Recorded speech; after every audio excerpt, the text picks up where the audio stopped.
All the world holds dear is but a backdrop of constant motion. I stand before it, alone and unchanging.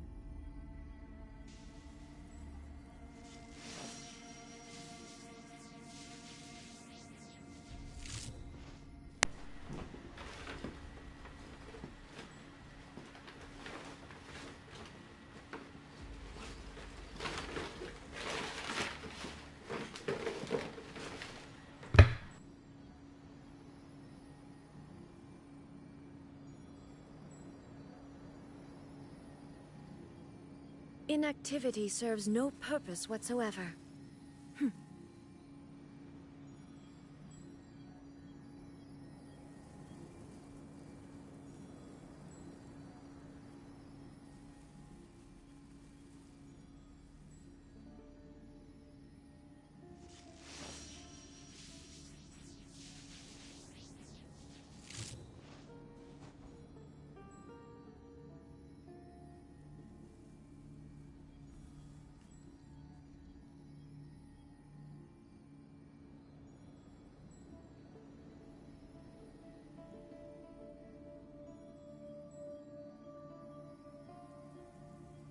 All the world holds dear is but a backdrop of constant motion. I stand before it, alone and unchanging.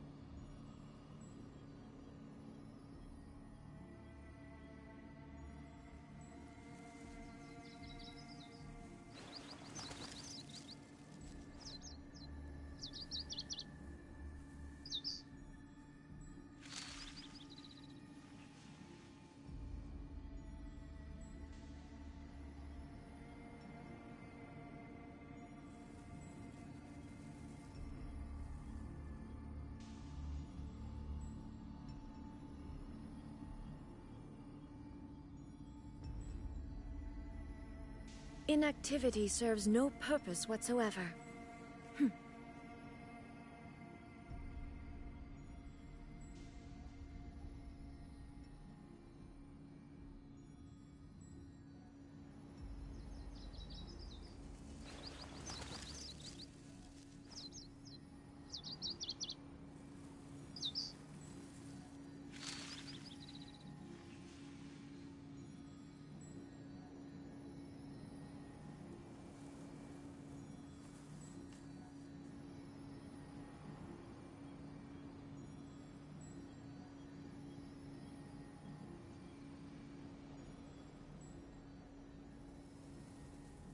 All the world holds dear is but a backdrop of constant motion.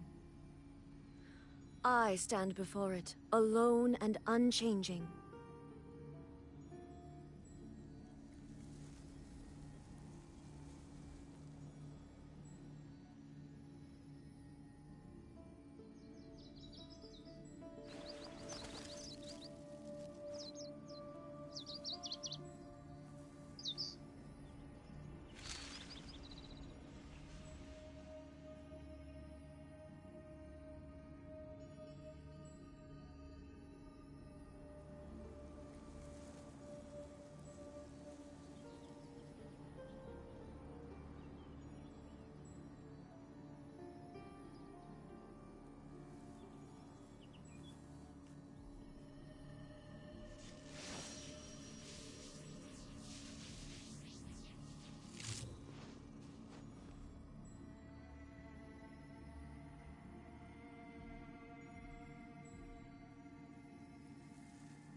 Inactivity serves no purpose whatsoever.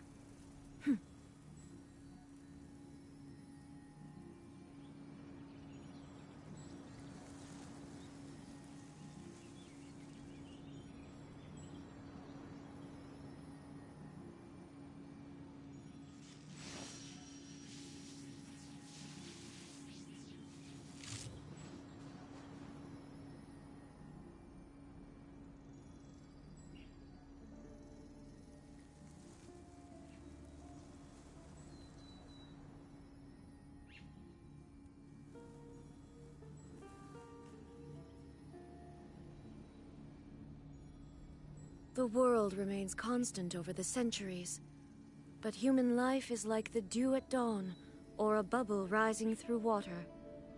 Transitory.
Hopefully my mic work. It should be good, right? Hold up. There we go. Did my mic sound good? Hopefully it sounds good. Turn that off.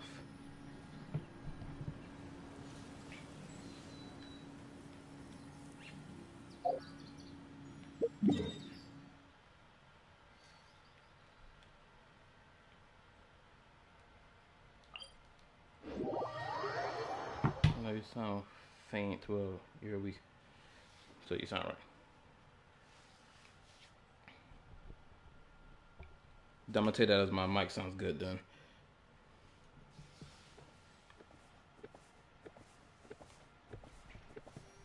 Oh, actually, if you have the time, because I'm not gonna stream for long. I'm probably gonna stream for about an hour because I gotta get in early at work tomorrow. Unfortunately. But I wanna chat about the trailer from yesterday.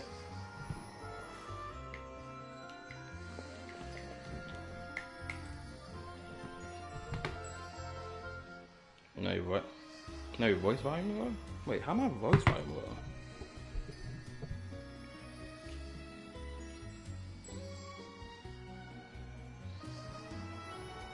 How about now? Can you hear this? All the world holds dear is but a backdrop of constant It's about motion. 60% of my normal voice. I stand before it, alone and unchanging.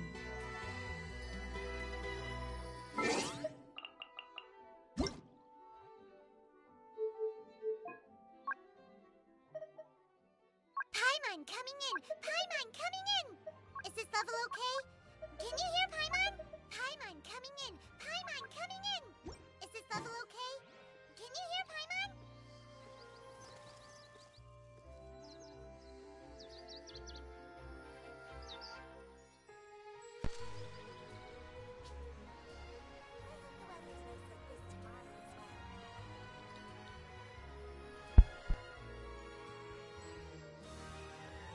Inactivity serves no purpose whatsoever.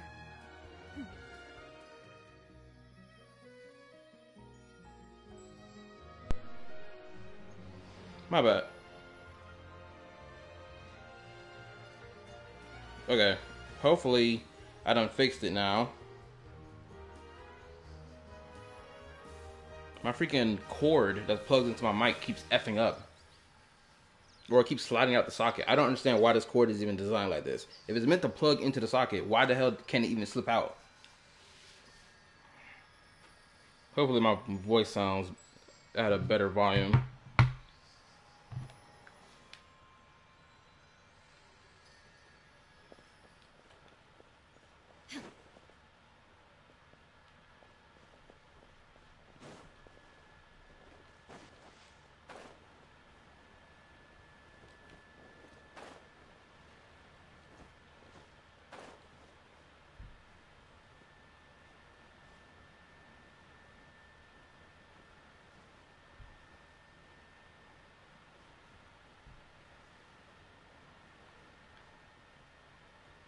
Oh, damn, she was the other way. But, hopefully, if my voice does sound better now. I was saying that I want to chat about the thing. Not fixed, just made. And Lord, you still sound like...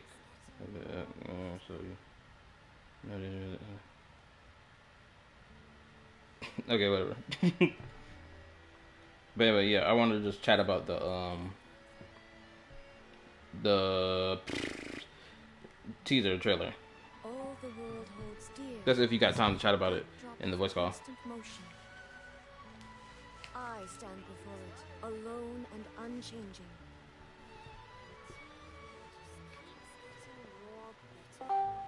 Oh, there you go. What do you want? Oh, do you not have time to talk? Oh, I can talk. I'm just fucking with you. Alright. One, dude, because you're a bitch. That's why it's easy.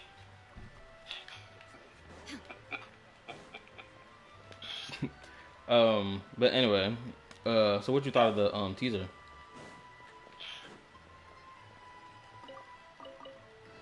So, what do you want to talk about the teaser? Oh, I just want to. I'm gonna get your general impression of it first, and then I'll start like steamrolling through some thoughts I had about it throughout the day. Well, I was not expecting Rheindotter to be one of the shades. Oh, you still haven't played that quest, have you?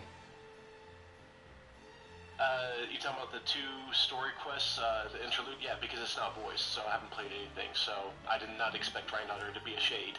Ooh, damn it. Maybe you shouldn't have watched that. Shit. Well, too late now. Alright, so... I watched it, and yeah, now I know that Rheindotter is a shade, and somehow has a second personality inside of them. Well, it's not that she has a... Oh, I'll explain, because it was explained in the quest. So basically, Albedo had... Don't explain it. Huh? Don't explain it. Don't explain it. Oh. We'll just go on with what we know in the trailer.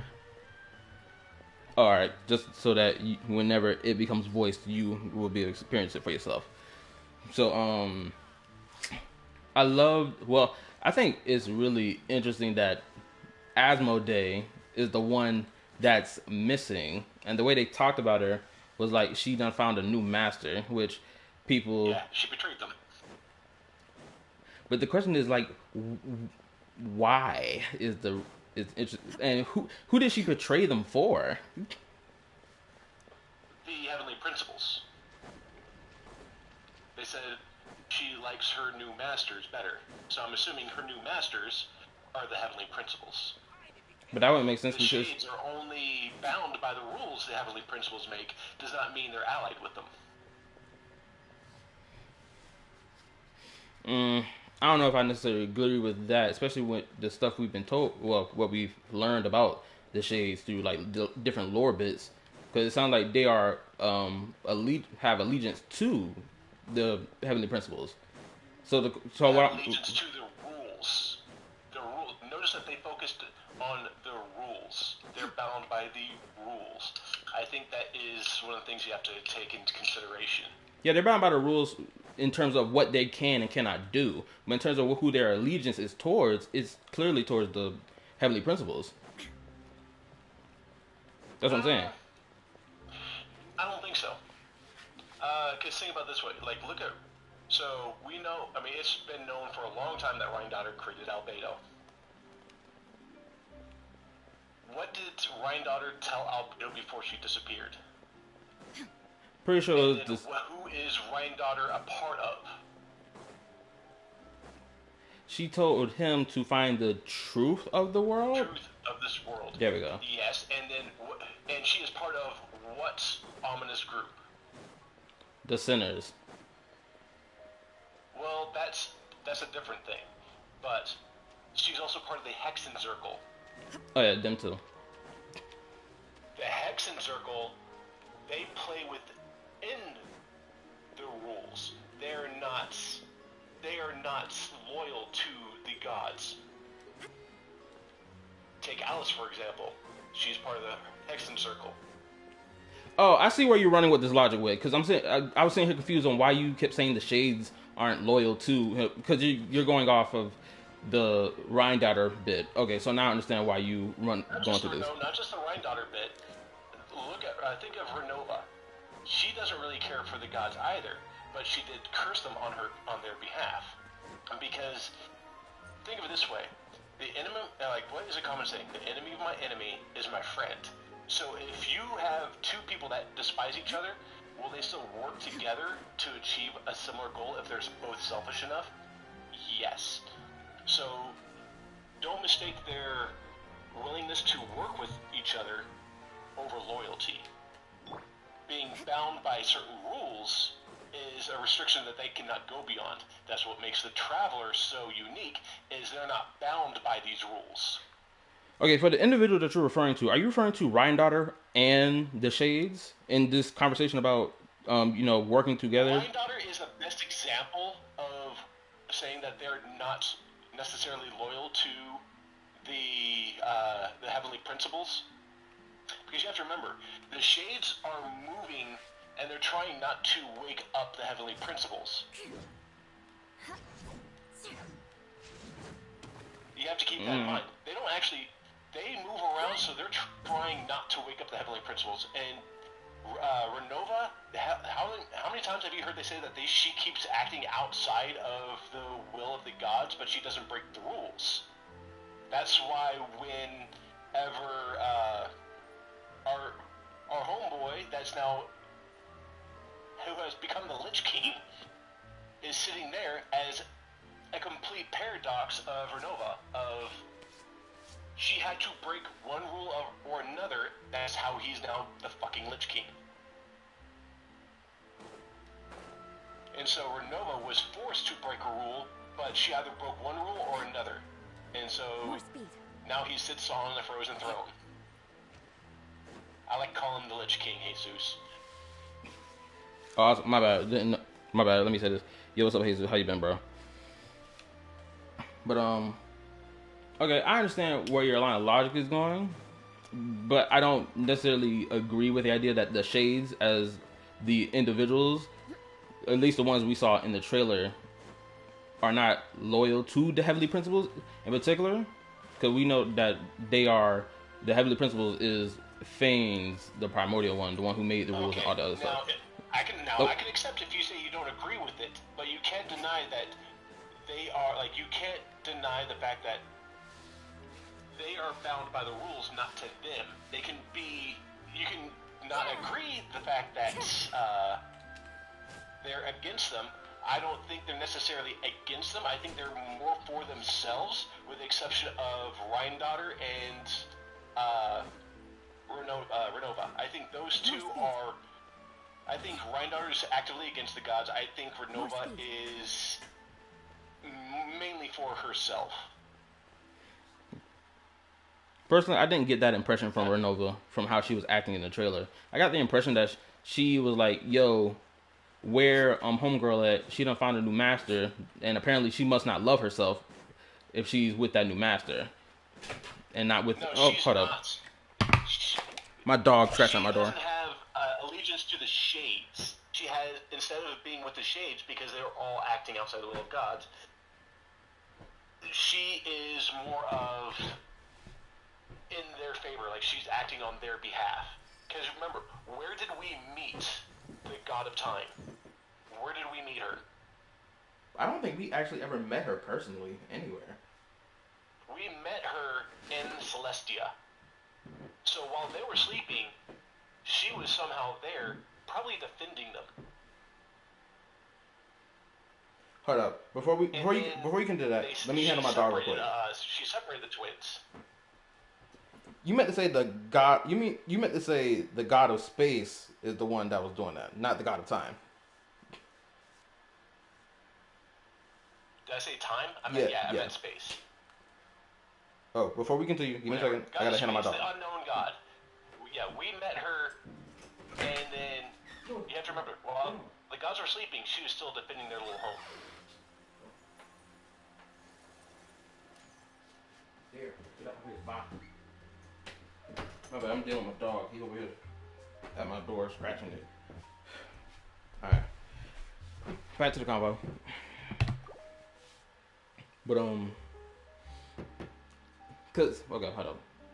Let me try to gather my thoughts real quick. You want to learn some Favonia's blade work?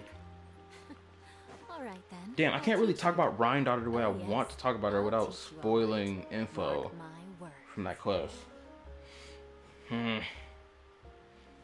Shit.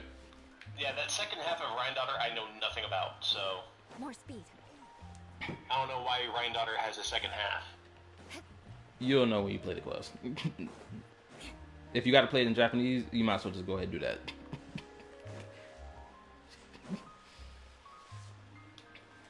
But okay, so I think I'll shift gears to Istaroth in particular. Okay, first I'm gonna talk about her character. Talking about the goddess of time. Yeah, I'm about to talk about her. First, I'm gonna discuss her character design first before I talk about any like story and lore implications. I love that giant circular halo she got going on. I don't know what it is about it. It looks like a clock. It looks like a clock, but the numbers and the hands are dangling instead of being on the same plane. Yeah, kind of thing. They're perpendicular instead of parallel. Yeah, it's like this. Not parallel, but it's like this really what's the word I'm looking for? Alluring chandelier she got going on. Like I said, imagine the clock, but then you take the numbers and the hands, and then you drop them perpendicular from the clock face. That's what her fucking little headdress looks like. Oh yeah, I know. I heard you the first time. I'm just saying. I was just like really entranced by it. I don't know what it is. It's probably just because they decided to go with a different. Not different something. I think it's because I saw this in Star Rail.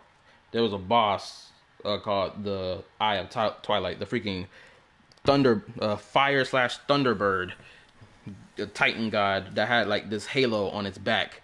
That's kind of similar to what Issaroth got going on, but the difference is that god, air quotes, could like make multiple rings and shrink it back and forth to larger size to shoot laser beams and shit. It was crazy. Hold on. Joshua just said something. Let me read this. Her power is time is broken. Hold on. Her power of time is broken. Oh. Granted, he was telling a joke, but I'm not grasping the joke personally. But No.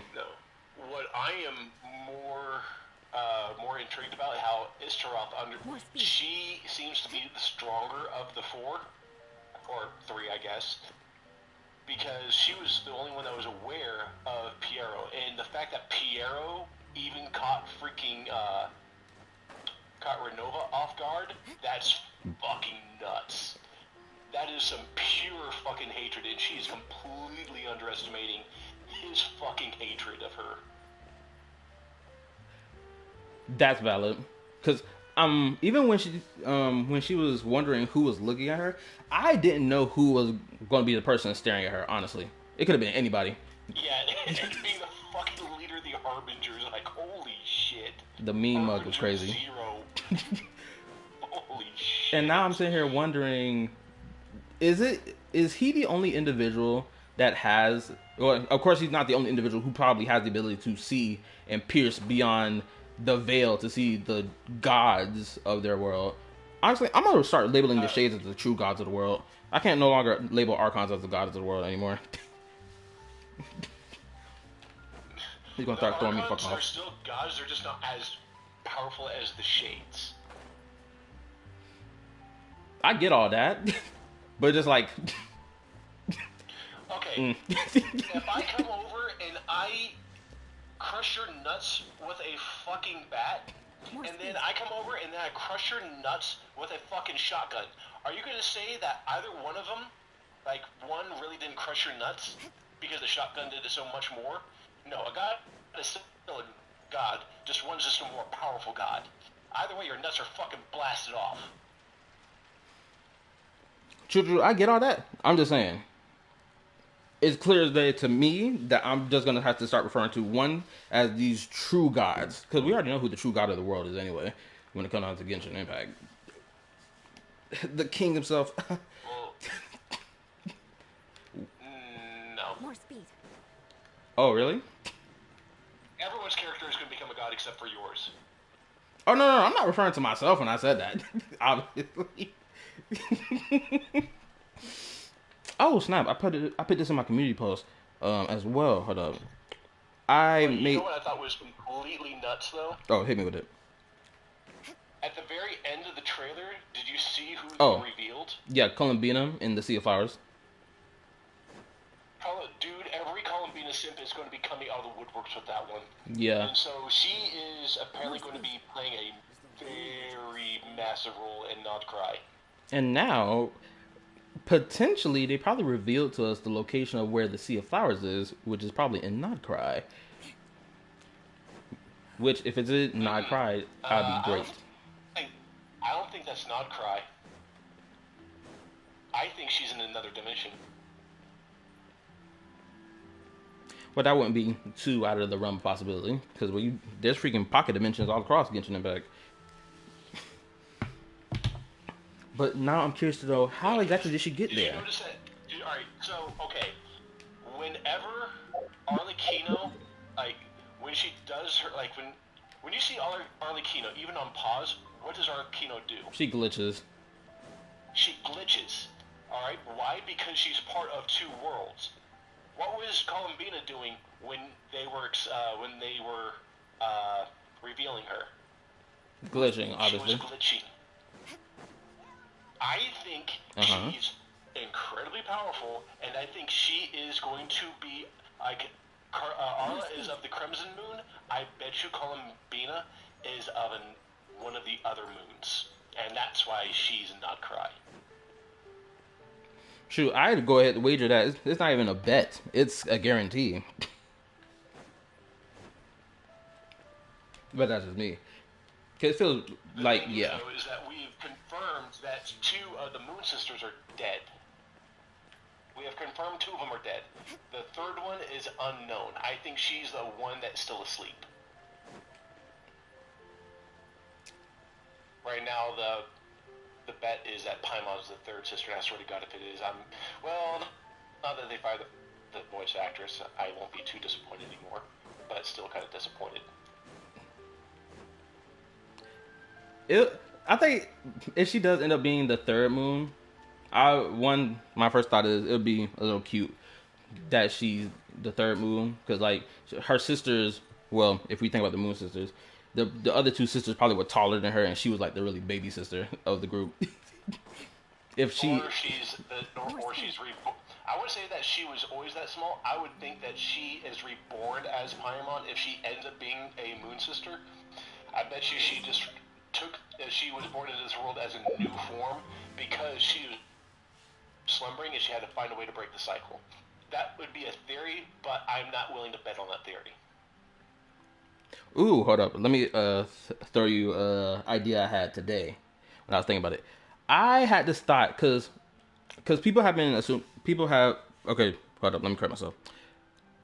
People are now looking at Paimon even with more sus eyes because of, the things we've learned either from a world quest like in Fontaine's, where we find that she has like a rainbow string attached to her that goes all the way up beyond the sky and whatnot. Right, so people are assuming that Paimon is probably Asmodee, who is the individual that has betrayed the heavenly principles for her new master.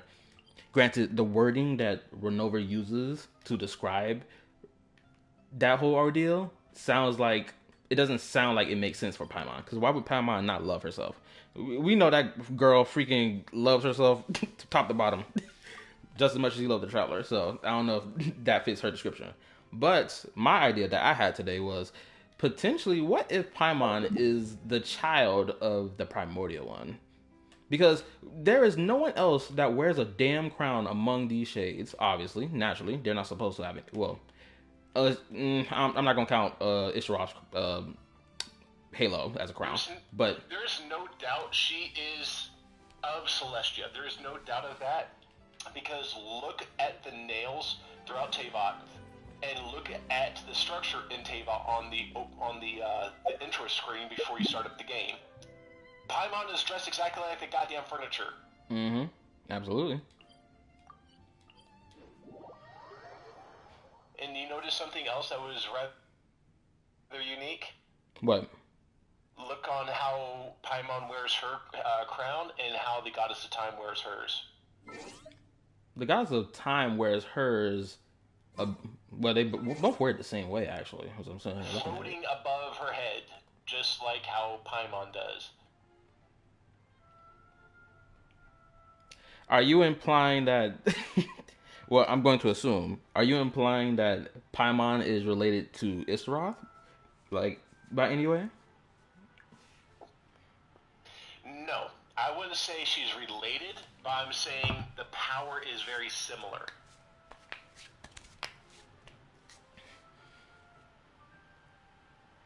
Because you have to remember, the Goddess of Time, she wears, like, her stuff looks like a clock.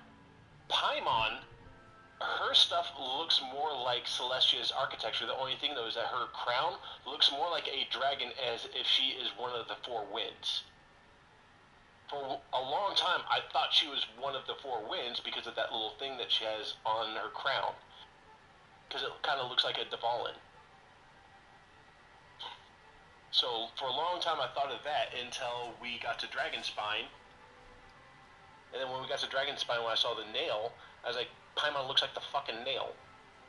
And so then I started thinking, because of her little cape and all the constellations in her cape, and then how you can see the stars in her eyes, I'm thinking somehow she's connected to Celestia, and that she is a multi-dimensional being. That's why I started believing Paimon is. That somehow you can actually see space through her eyes, like the real stars. Okay, I'm following.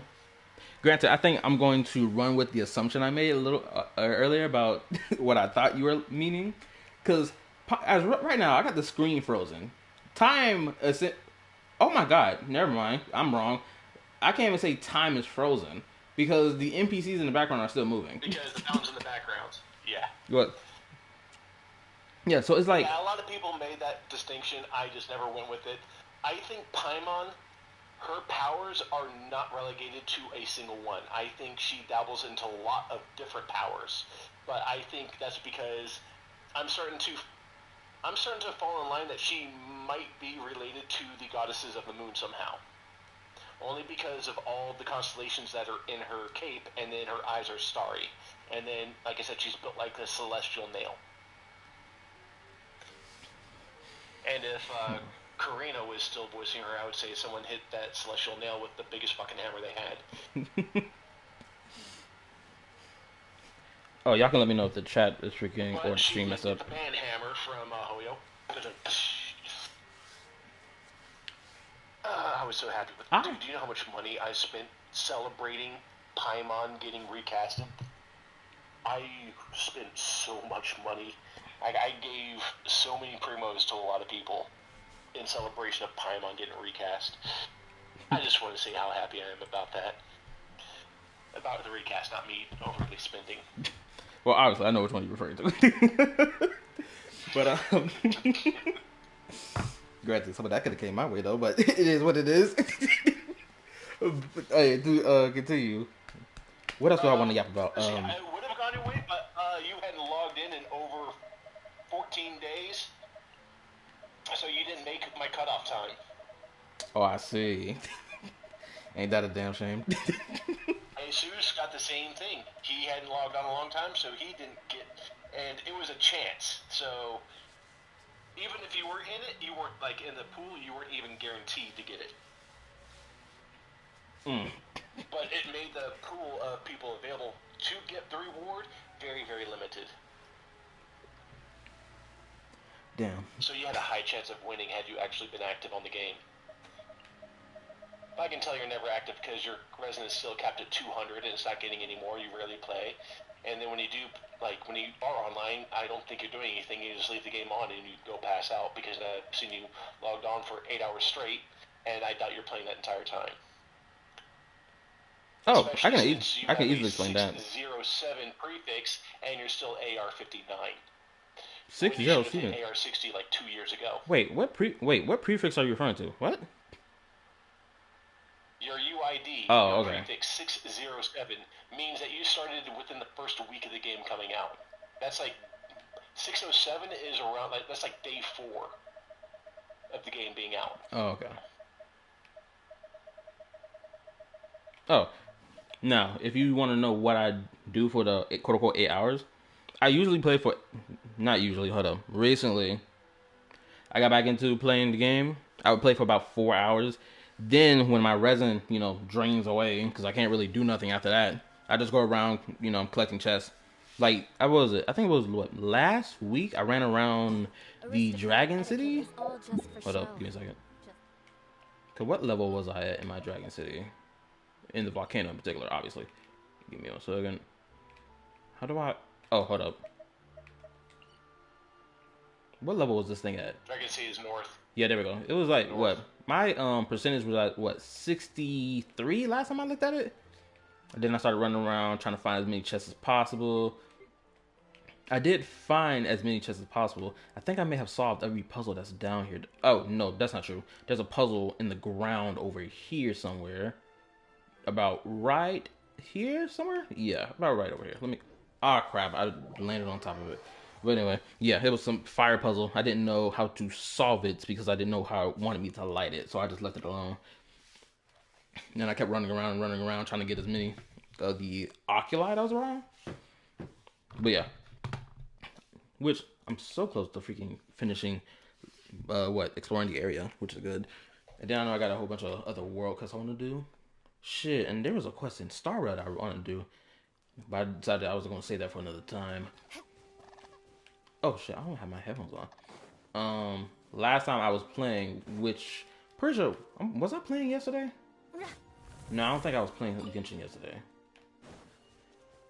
I probably was. I had Star Rail on at the same time as well, so I probably was. But, that's the reason why my team is the way it looks like. Because I wanted to play my Eula in the Superconduct team. Which, again, I do believe that they should have just made her a Superconduct DPS. Well, technically, you use Superconduct to do her DPS. Because Superconduct lowers the physical defense of enemies. So you're supposed to play her in a Superconduct team. Did people usually play her in the Superconduct team? Yes. Time to scout. Ooh, okay. See? Please, for the love of God, do not tell me my stream just disconnected. Oh my goodness. And why the fucking chat wasn't moving. No, chat's moving, I see it. Oh, I see, you're not disconnecting, you just have bad fucking connection. On my end. Oh, you're just standing on the path. I fucking hate this crap when this happens. What else could be connected to the damn Wi-Fi? Hold on, give me a second. No, the fact that you're trying to stream on Wi-Fi is going to be your issue.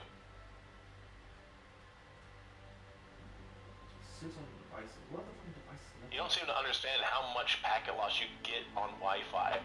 I'm surprised you can even stay connected.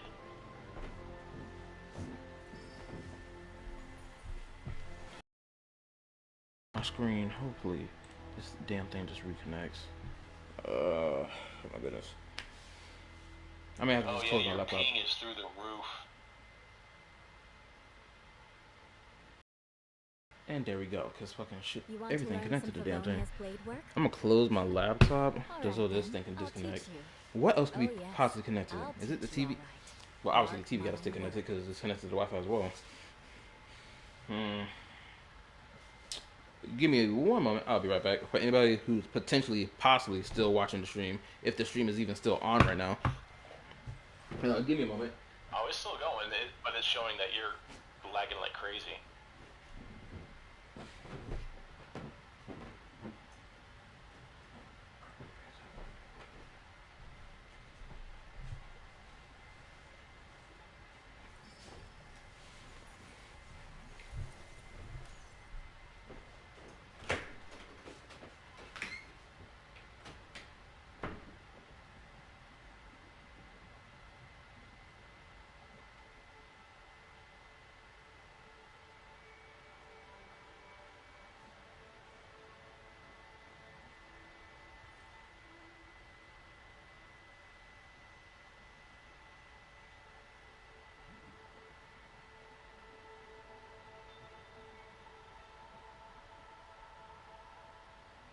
Aristocratic etiquette is all just for show. Just smile and nod along.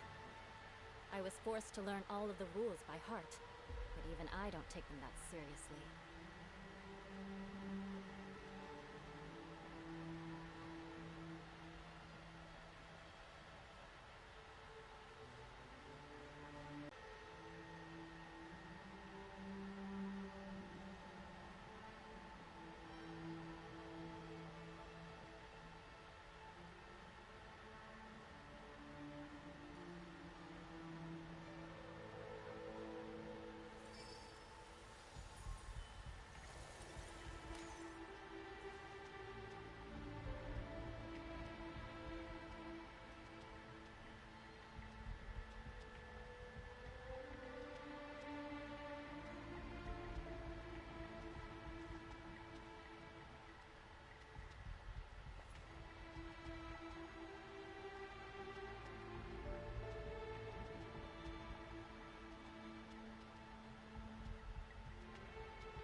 Okay. Hopefully I fixed the issue. Knights and aristocrats share the same cultural heritage, Hope is the word. but the knights had enough sense to do away with all the superfluous detail. If I turn off the damn Wi-Fi, it's gonna disconnect everything. And if that happens, I'm not even gonna bother turning the stream back on. Okay, give me a second. You know, if you had control of your Wi-Fi through your computer, you could see who's connected to it, and then you could boot people off of it. Oh, hey, Mimi, how you doing? You know that, right? I do have it connected to my phone, rather, but fucking the damn application to fucking maneuver it just to be able to even check and see who's attached to it it's all over the place. I'm not bother.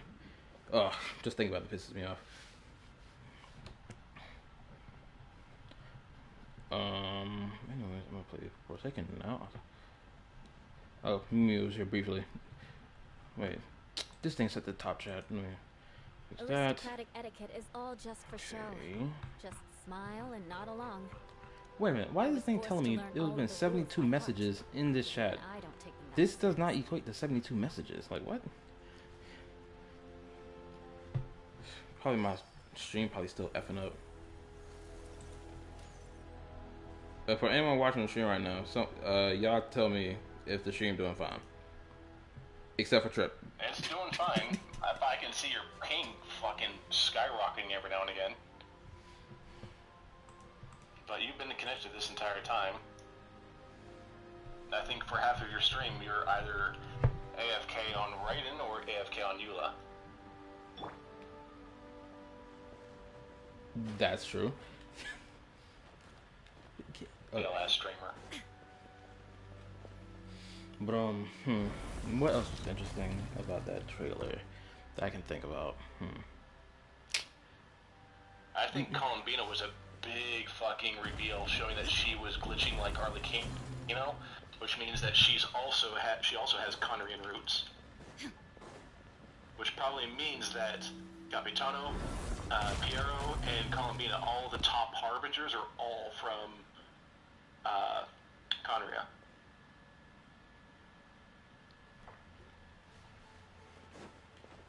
I see that. And if you notice that the Shades knew what the Saritsa was doing, so I thought that was interesting. Oh yeah. Yeah. That was. My bad. I'm sitting trying to think how I want to say this. And they knew that she's trying to upend the Heavenly Principles, and they're not getting in her way. I wouldn't say they're not getting in her way. It's more so like they're going to intervene, but they have to do it within the confines of the rules that's set. Or I would say they're trying not to intervene within what the rules allows them to stay away from it. I think they want them to let them do whatever the hell they want, even if it overthrows the gods. I just think that they will be forced to intervene. I disagree. Now, I'll explain why I disagree. I disagree purely on the basis of how Renova referred to the Pyro Archon. My bad, I said Pyro. Cryo Archon. Because her next line after she was like, oh, the Cryo Archon?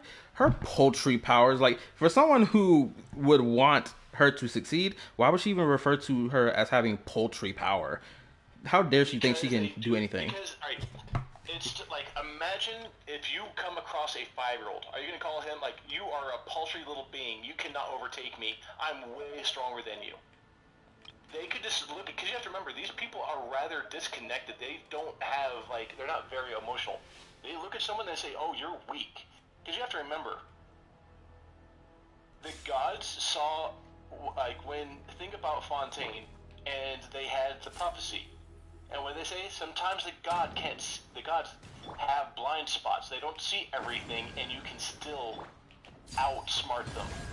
Because they completely misjudge humans. And the gods got fooled, and all of Fontaine survived, regardless of how the Heavenly Principles disapproved of what Egeria did. So, say the Saritsa isn't paltry, the God of Death could still have the view of she is, because she may not see the strength, or she does see her strength and does realize she's weak. What can she possibly do?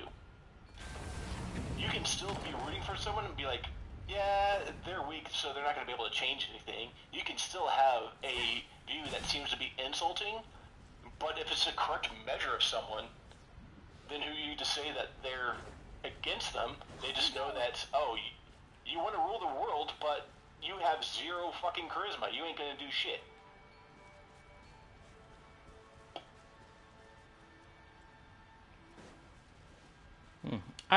I get your point of view. I'm following it. Adventure time. I'm still on the. It's purely because of how she was just behaving the entire trailer.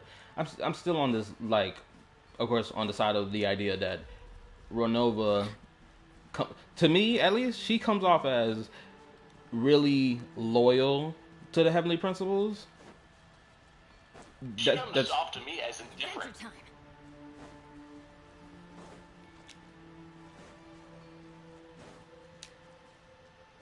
I would agree. There's like a hint of indifference in her, but I don't think the indifference is loyal or indifferent. You can't be both. Well, we know how she was acting towards like Shibalanke and the whole, the nation fighting against the Abyss. Like, She made a deal because she was bored. Mm-hmm. That to me shows signs of complete, like, selfishness. I think she's indifferent. She's just bored. Let's light it up. And she's like, oh, this will be fun. Because remember during the whole Capitano and Navuka scene, she was like, oh, I expected more. Okay, whatever. I was hoping you guys would entertain me a little longer, and then Capitano did something that really interested her because it conflicted and made her think differently for the first time probably in her entire freaking life.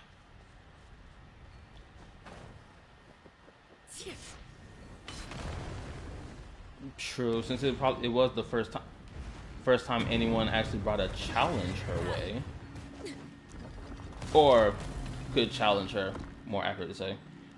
It successfully, actually. She had to break a rule. That too, One way or another, yes. she was breaking a rule. Oh my god, I'm about to get jumped in this cave. And by beings that are completely bound by rules, that's a hell of a way to, like, put someone in a completely, how would I put this? An inverted juxtaposition. I summon thee. Stop right there. Hands where I can see 'em.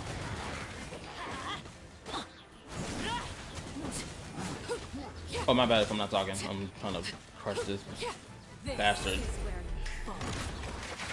Wings of darkness. Come, Sever Knight. hmm. Let's light it up. Final Yeah, warning. Shaska, you'd be tearing this guy apart. Teamwork is transfixed. By royal decree. I'll transfer to the ad here.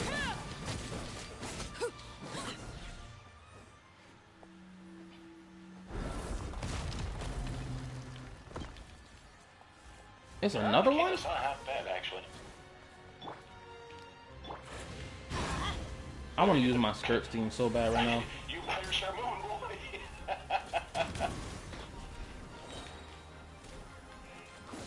You know, I'm gonna run away from the cave and come back because I already opened the pathway leading to this cave anyway. I want to use my skirt team. I just really enjoy playing my skirt team. It's just like, oh my god, it's just fucking awesome. Hopefully I ran away farther enough from the bastard till Charlie's chasing me. Dude, my skirt team is insane. Is this nigga still Dude, on my a dick? C1 R1 Shinha. Actually, no, sorry, C2 R1 Shinha. A C3 R1 for Rina.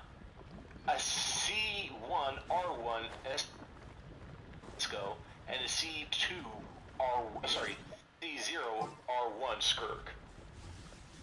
Oh, sorry, C1, sorry. I forgot I got her C1 by accident. Well, not really by accident, but... So, like, they melt everything. The only thing that's lacking are my artifacts. If I had perfect artifacts, this team would annihilate even the Stygian. I see. Oh, hold up. I think. Do I want to keep talking about that video? Okay, I'm gonna talk one more thing. Hopefully, it'll be probably the last thing about the video, and then I'm gonna shift conversation a little bit to something I watched on my way to work. Probably, I think it was Tuesday, and it kind of like made me roll my eyes a bit in a way, because it's just like, no shit. Why would you sit there and do something like that? Granted, this isn't related to political stuff. It's still gotcha related stuff. Granted, I just saw something recently that is, I would say, political related stuff, where someone on TikTok did something diabolical, and it's just like, bro, what? But we're gonna get into that after this. Okay, so first things first, the location where they were having their conversation, I can't tell whether or not if that's the island in the sky, or if that's a whole different space entirely. They're in a... You have to remember, remember when Renova is like, who can see through these layers? I think they're in a, like, you know how the teapot's in its own little dimension? Yeah. Same thing, just on a godly level. They probably just created a whole different realm, because how many times have you heard Alice creating her own realm? And Alice is on the level of Granddaughter, so I mean, she's almost as powerful as a shade. Riptide. If like, matter of fact, we don't even know if she's more powerful or as powerful. We still don't know the limits of Alice yet. Why do you use this burst when you haven't even broken through that shield? Just so I can keep making my way through the shield.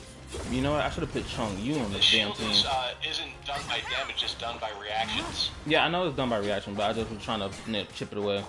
I'm just doing whatever, just get the fucking shield off. I use the burst. This shield does. The burst for when the shield is destroyed. I want to break this damn thing already. You know, I should have put Chung Yu on this damn team, especially against these bastards. They don't know when to quit.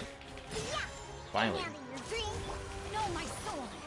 Like, the only burst that would actually work against these things is Diona's and Femboy's burst, because they tick.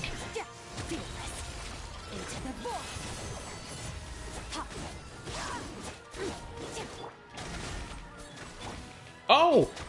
I just remembered a thought I had when I was today at work when I was watching reaction mashups of the teaser trailer. The way they had the camera, I guess, aim upwards towards the island in the sky after Piero says his line.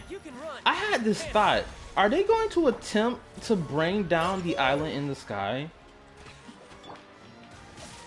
No, I think they want to. I don't think they care. I don't think they give a shit about the island. I think they just want to remove the powers. Rain outlines your fate. I'd ask, wouldn't one of those first steps being remove the blatant symbol of power in the world, being that island? Not necessarily. All right, so think of it this way: what if they bring down the island? What if the island just disappears? Because what if they destroy the island, they take off they knock out the false sky. Because we know the false sky is almost like it's like a glitch. Whenever it was broken during the Natlan quest, it was like a glitch, as if you pierced through a computer program. Witness the power of Guwa. Know my sword. Oh, I'm following. I'm listening. Think about it. So, if anything, I don't think that it's about bringing it down. I think it's whatever is in Celestia. Either they need to take out the powers, or there's something in Celestia they need to get to change the rules of the world. Because as you've seen, you can rewrite Prophesized fate. Yggdrasil. If they can rewrite Yggdrasil, rewrite, that means it sounds like a computer program.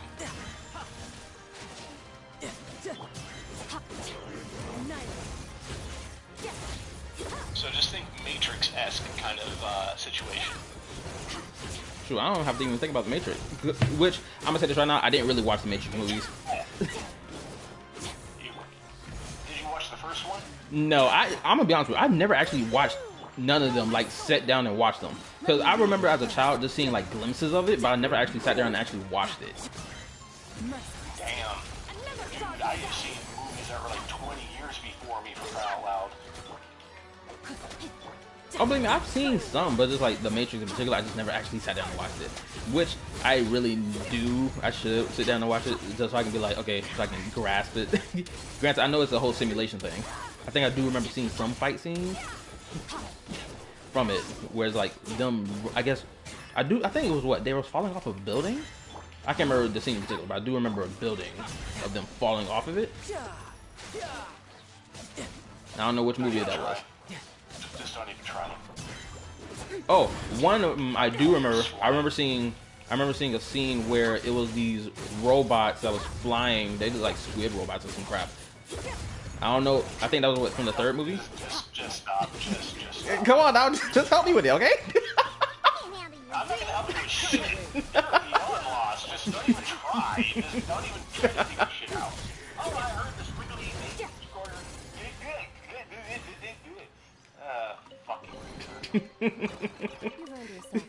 Anyway, Guarantee crap. You could probably fucking quote DXD line for line, but you can't even remember like glimpses of a fucking scene you like at all from a movie. Actually, I can't quote everything line from DXD. There's some cool Okay, moments. You probably like reimagine every scene without the words. You could just probably remember. Oh, her tits came out at 3 minutes and 12 seconds. Her vagina came out at 5 minutes and 12 seconds. They both came out at 7 minutes and 20 seconds. Okay, you got it. Except for the knowing what time, the particular time and place, obviously. I figured as much. But crap. What was another thing that I was thinking of about the freaking island? Oh, maybe the quote unquote thrones for the archons exist there on the island potentially. No, because then how did Focalor destroy the throne? The throne is held within the archons themselves.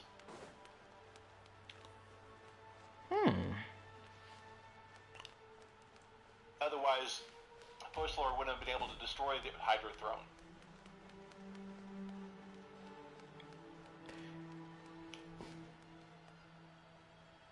Oh, I'm processing right now. I'm trying to think. You know what? You're probably right. I think, there's a first time for everything for you. Oh shit, there's something else I do want to yap about. This is probably the thing that just irritated my day. This ain't got nothing to do with of course, this got more so to do my job. Yeah, I know, you always look for trouble. You always look for shit that irritate you. I know, you're a masochist beyond reason. I wish this had something to do with me looking for something to irritate me. This ain't had nothing to do with that. My managers at my job piss me off to no end. I swear to God. It is by far the most irritating shit. Also, yo, what's up? This your first time being here? Gomes? Good evening. How you doing? Probably Gomez. Gomez? More than likely. Not Gomez, that's an S. Gomez. Gomez. Probably.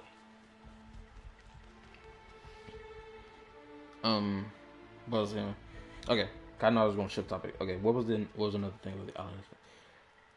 If the island in the sky does potentially is the place where the mechanism that holds up the false sky exists, all things come to an end. Even I feel like that would be even more of a reason to bring that island down so that the real sky can show. But what if if you bring it down, all it does is lock the sky in place? Maybe they need the mechanism to change the sky. If you break the island, maybe that makes the false sky permanent. That would be a good contention plan, but seeing how For example, oh, go ahead. do you have say you have an iPhone. Someone steals your iPhone. Okay, now you try to unlock the iPhone, but you don't have the passcode. It's forever locked. Forever. So you destroy the iPhone. Guess what? You're still not getting the information out of the iPhone.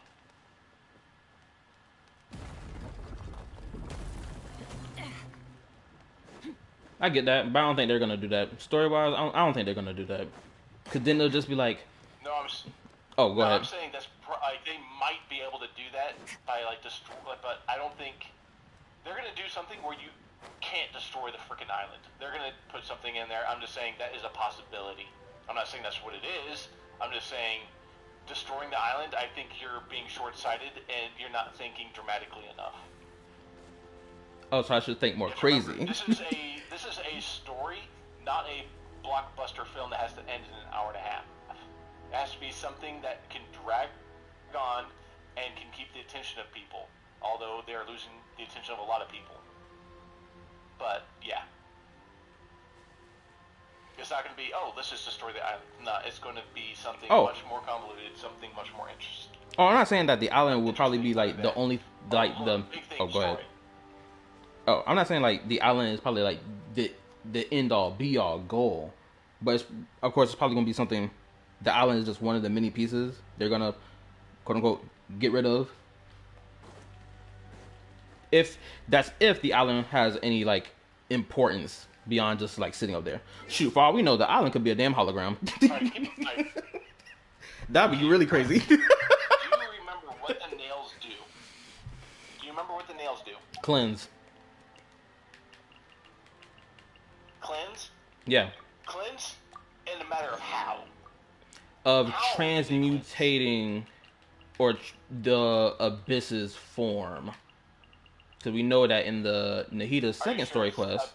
abyssal form? Are you sure it cleanses the abyss? Are you sure about that? Yes, because as far as I remember from Nahita's second story quest. Oh, also, my bad, Gomez. You had said wait.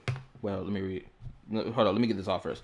He said, with these new teasers, what are the chances of Renova, Isroth, and Ryandaughtr / Nabarris being playable? The question is never. I mean, the answer is never. I highly doubt any of them becoming playable. Must we take a look at the GOAT himself, the captain? The only way he becoming playable is someone takes over his body. That's the only way that he becomes playable. Other than that, go ahead and throw that idea. Just go ahead and just put it back in mind. That might not happen. Unfortunately. Also, Asmodeus is probably Paimon. See, I told you people were all the same thought process. No, that's not the same. That is what is. That's not a thought process more than that is the running theory on YouTube. Trends on YouTube. How many people actually came to that, and how many people just agree with that because they saw it on YouTube? All right, so going back to the nail question. All right, so it cleanses. What does this? So if it cleanses, then what was the point of Dragon Spine? That was an abyssal corruption. Why did they send Nail there? Wasn't it? Didn't it have something to do with forbidden knowledge? Yes, that is one of them. What was the other thing? But what's another thing? Why do you not see any nails? If it has something to do with getting rid of abyssal corruption, then why aren't there any celestial nails in Natlan where there's tons of abyssal corruption?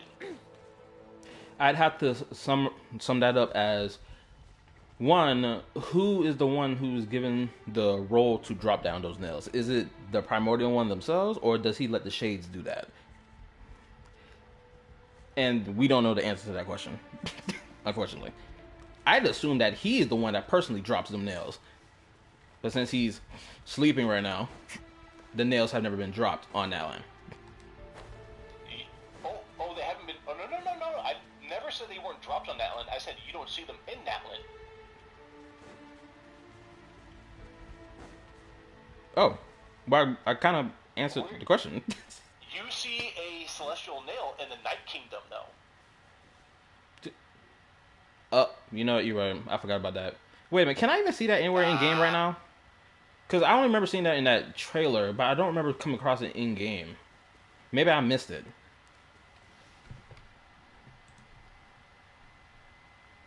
Oh, they could be in the Marjavari. You know what? You're probably right, Go. My bad. I forgot how to pronounce your name. If I'm pronouncing your name correct. Actually, you need to tell me right now, homie. I'm gonna call you Gigi. Gigi, you can tell me whether or not if I'm pronouncing your last name properly.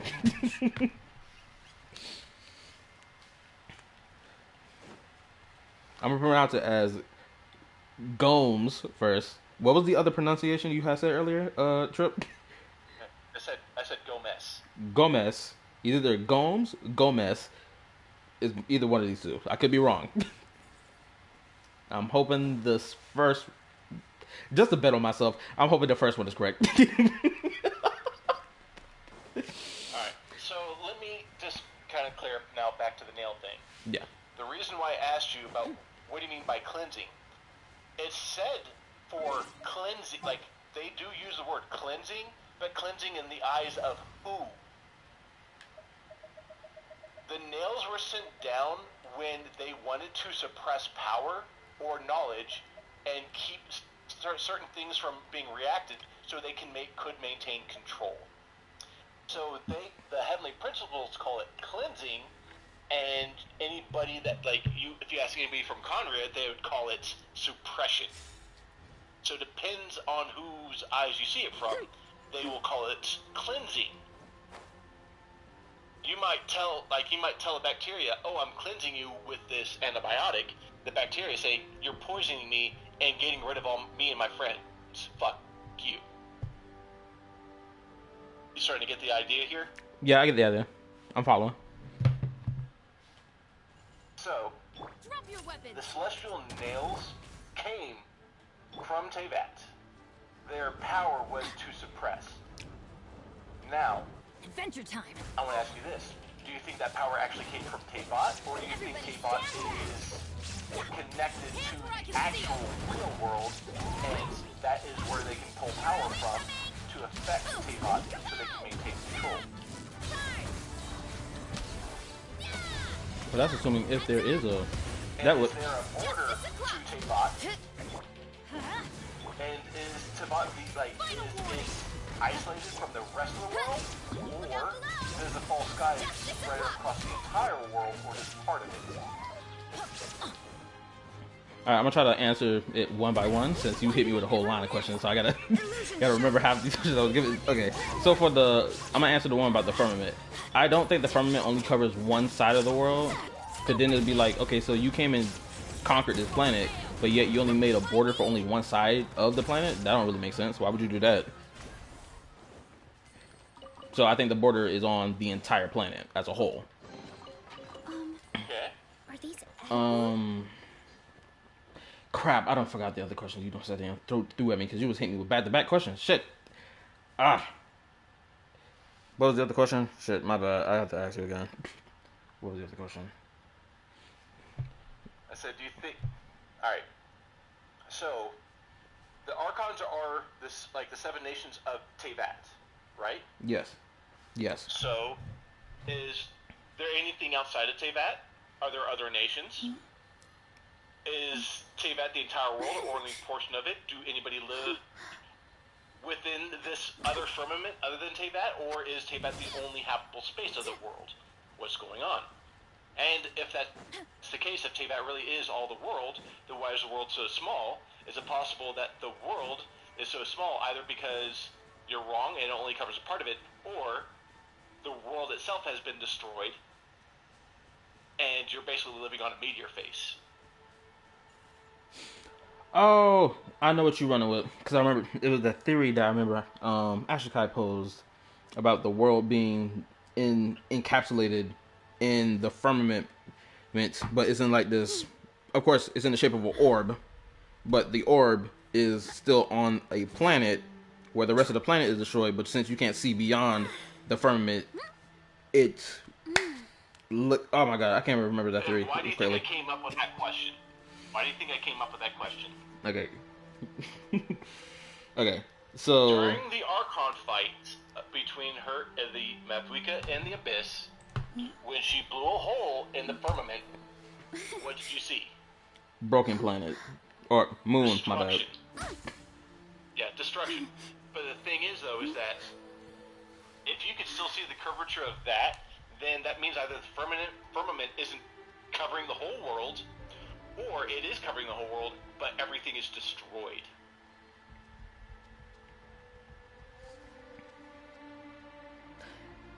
That Because you didn't. Oh, When you, go ahead. I'm just saying, if you think about that, it might explain why No matter how they busy might life want to gets, have a false you sky should because always sit they down don't and want enjoy a everybody to cat realize meal that, when you get hungry. yeah, this is your What world. I We like fucked to it do up. is stack my plate up high, then squash it all down, Oh, Sephora just came. and wolf it What down if it's in one just go. another scepter? Rip. That way I get JK. to eat my fill without wasting too Okay, much time. to explain the whole scepter thing is it's a star rail thing. Basically, simulated world. Well, Sephora, you can correct me if I'm wrong, but I'm pretty sure that the scepter thing is a device that can simulate a world or just create simulations, right?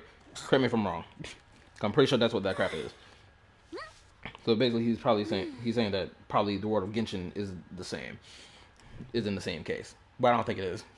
I don't think we're living in some digital reality with everyone's lives are fake and not real. But There's a lot you that do goes pose into an interesting managing question. watering, weeding, fertilizing the Because soil, oh making snap, sure the you know what? I can temperature bring a is Star right. Wars reference into this because this actually could be the case for Genshin's planet You have to keep the or fruit within Genshin's mood. world rather. Because in Star Rail, there is an artifact set. I'm putting air quotes because it's not really an artifact set. It's a freaking the orb and string that you put on the artifact set. Yes, Gomez. Honkai and Genshin are in the same universe. That's why it's called Hoyoverse. Honkai Third Impact, Genshin, and Star Rail are all in the same universe. More accurately, I would say same multiverse, not same universe. Until proven otherwise. Because until I see the actual express be like, oh, our next planet we're just going to go to is named Teyvat with the freaking, the A and the E swapped around. Which that's... Well, think of it this way. When you go to Leeway, there are certain rules. When you go to Mondstadt, there are certain rules. Why can't you say that there's something different with the same kind of rule set with planets and stars? I go to this star system, these rules are in place. I go to this star system, all of a sudden these rules are in place.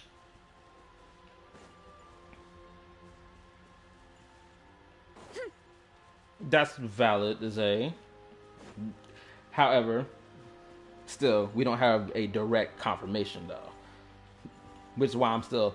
I'm not entirely skeptical. Like, if it does happen, I'm down for it. Absolutely. But seeing as we haven't had anything like that yet, because I guess, Genshin's doorway into outer space has only been slightly opened thanks to Skirk's story quest, which I really did enjoy the fuck out of. So, we gonna have to wait and see how that, steamrolls. Oh, also, Sofra explained the scepter thing for me. Thank you, I appreciate it. Let me read. One scepter is the size of a planet, but only some of the scepters were set up to run specific destruction simulations. Teyvat is not the name of the planet. Obviously, yeah. Well, I don't know anything about scepters at all, so if that's from another game, I wouldn't be able to connect that at all. Oh, don't worry. It's not too hard to explain or to understand, because it's actually, you know what? It actually is kind of hard to understand if you don't know any of the lore related to Star Rail. So actually, I'm not about to go too depth. I won't play another gacha game. This game already sucks enough of my time and money. I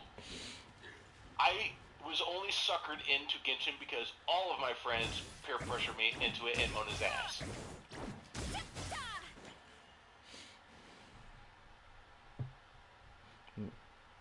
Yes, go at shit. Homie said that the second pronunciation was how you said his last name. And Gomez? Yeah, there we go. Gomez. Teyvat is the continent? Yes, it is.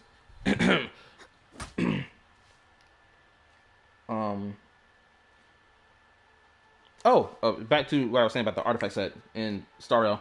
Okay, so there's an artifact set for Acheron, who is a variant of Raiden Shogun, who is also a variant of fucking Raiden Mei from Impact Third.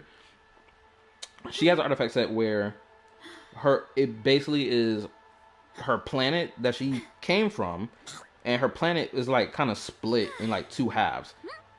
It's like both sides create a full blown dome, but if you were to split them off, they have their own separate domes of space. You'll see one side here, one side there, on two different sides of the dome, right?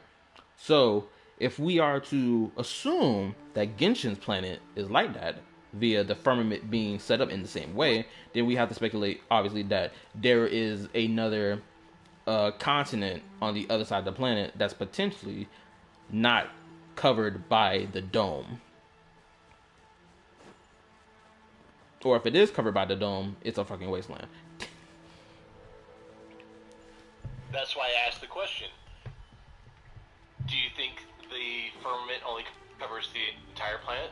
Only part of the planet, and if it does cover the whole planet, then the world must be destroyed, or much, much smaller, or in the case of the Matrix theory, because, like I said, that comes in place because Elemental can be rewritten and changing everyone's memories, meaning that you're all in the pods and you're eating the bugs.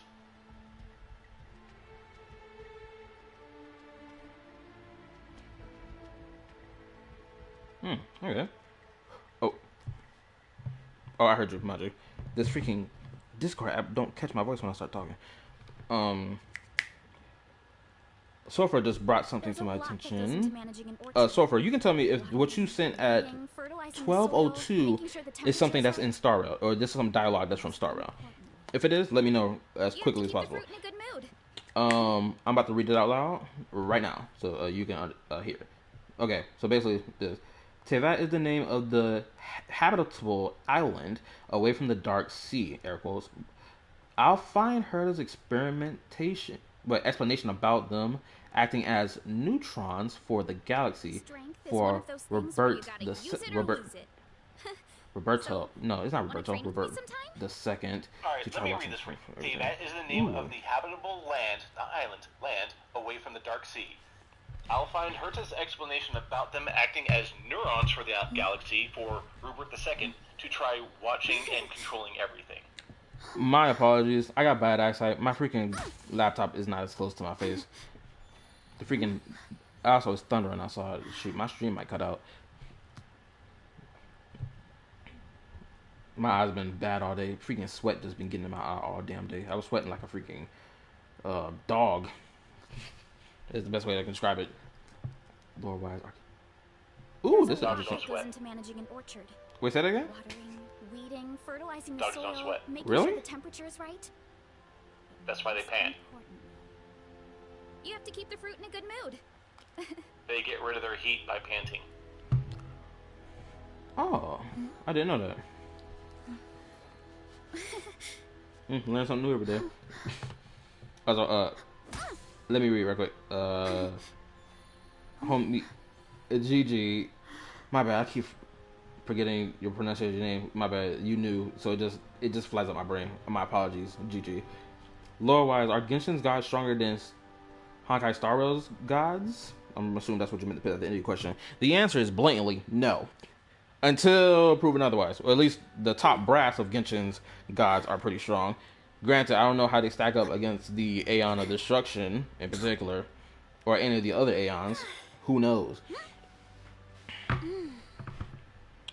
Because after the freaking Amphorius 3.4 story, ooh, I don't know. That firmament on this planet may have to stay tight. Alice gonna have to work overtime to keep this planet hidden. They do not want the Aeon of Destruction and his Legion of Destruction of Annihilation rolling up on Genshin's doorstep. We do not want that. Please stay away. See, you bring up a point there because I have no idea about the Star Rail universe at all. If there are Aeons out there and the Heavenly Principles are aware of them, do you think the firmament is actually protection for the people here? Absolutely. And then, if that's the case, then why not explain that to the people? Why do they take this method where they pass out? Someone asked a question. They made the comparison that Raiden, when she made her eternity like the gods of Celestia, she made it unchanging. How is something unchanging if something is asleep, like the gods of Teyvat? So she made her eternity to be unchanging, which means that they are sleeping. And the reason why Raiden wanted to do this was because she was hurt so traumatically that she wanted to basically go to sleep to keep everything the same forever so she wouldn't be hurt anymore. And if you use that same logic, then she says that if that's the case, and that's really how it's being done, then if the gods are sleeping, why are they sleeping? Were they hurt so bad that they went to sleep so nothing would change? And if that's the case, what hurt them so badly? Well, don't we have? I'm pretty sure we have the answer to that question, right? Isn't it the one who hurt the primordial one so badly? Had that been I know who it is, but I feel like there's speculation on this answer. I'm pretty sure it was Nibelung who did it. Pretty sure. Watering, weeding, Unless I'm fertilizing the incorrect about soil, that. making sure the temperature is right. I'm gonna go with Nibelung as the answer for who damaged the primordial one. But even still, I'm pretty sure they use abyssal power to damage them, but then it's like, actually, you know what? I'm not gonna question it because it makes sense. Oh, let me read. My bad. I should have read this.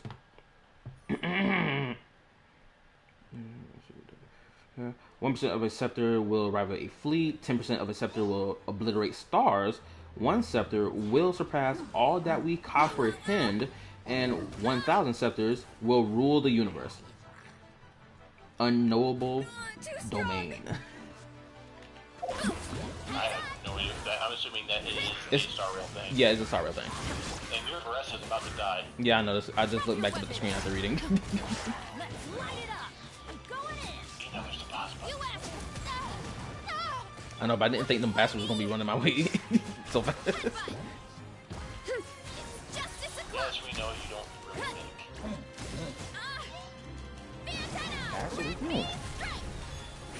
There is no escape. I'm so glad that bastard keep hitting that fucking water rain on me. There's just he can keep hitting these bastards in the face. Oh, hold up. I don't know. I don't know. You got me in the walking ball. Final warning.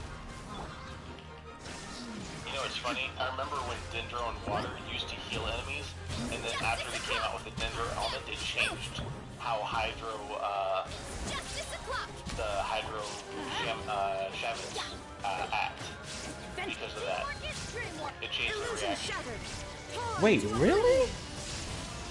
I am shocked to hear this. Drop your weapons. Hands right.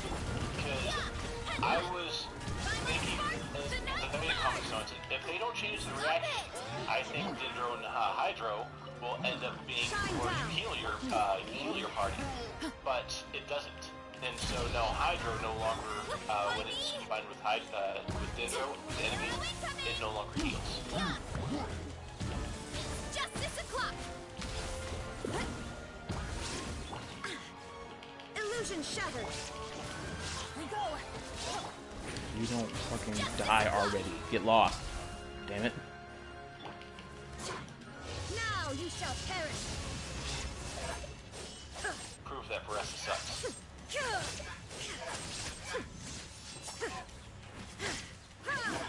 Your ring is not well built at all. Oh, I didn't build her for DPS. Oh, my bad. I may have talked over you when I said that. I didn't build her for DPS use. Which is why her numbers are so low. Hold on, wait. Hold on, let me read this real quick. If you just want electro application, it's to just get visuals.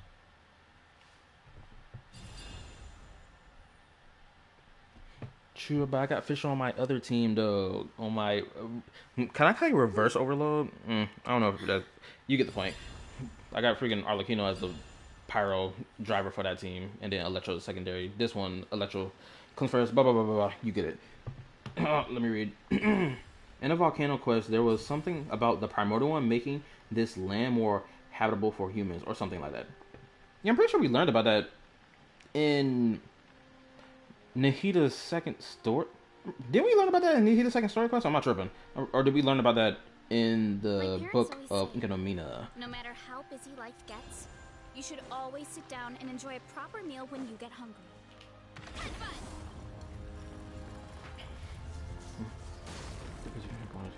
Bad. Glad they changed. Oh, the 15% bonus healing was bad. I'm glad they changed it. Oh, so this must have been what that rain effect did. I'm assuming. Volcano quest line and that only went into more than anything else I've seen. Oh yeah, I did a volcano quest like 2 months ago. I'm trying to remember when the freak that update was. I forgot how long that quest was. That quest was what? 4 hours long? 7 hours long? I can't remember. I don't know. That quest was freaking amazing. Crap! I was on a line of logic that about something else that. Oh. I'm okay. Okay, so I'm gonna briefly touch about this. Is not gonna be related to any lore related topic. This is gonna be about. I guess I'm gonna yap about my job today.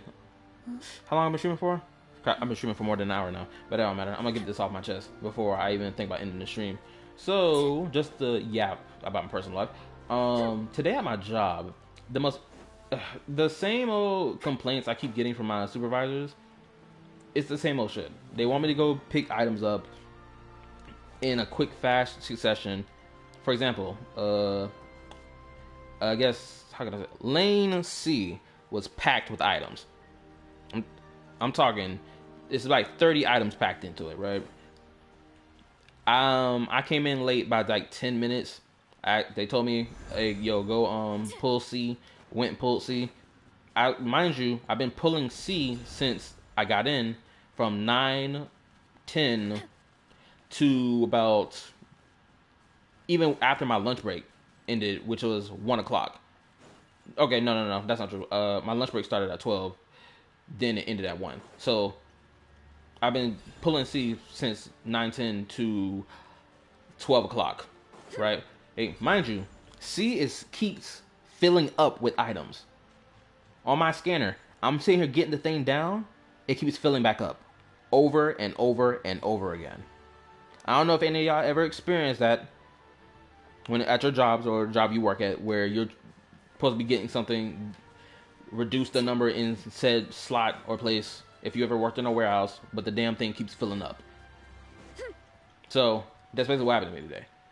And this is not the first time. This always happens when we pull C for some god awful reason.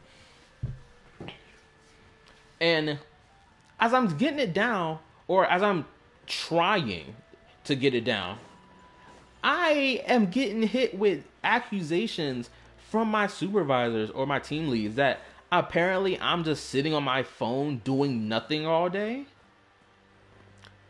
I'm like, bro, you know this thing keeps filling up. You sat it there and admitted it out of your own mouth.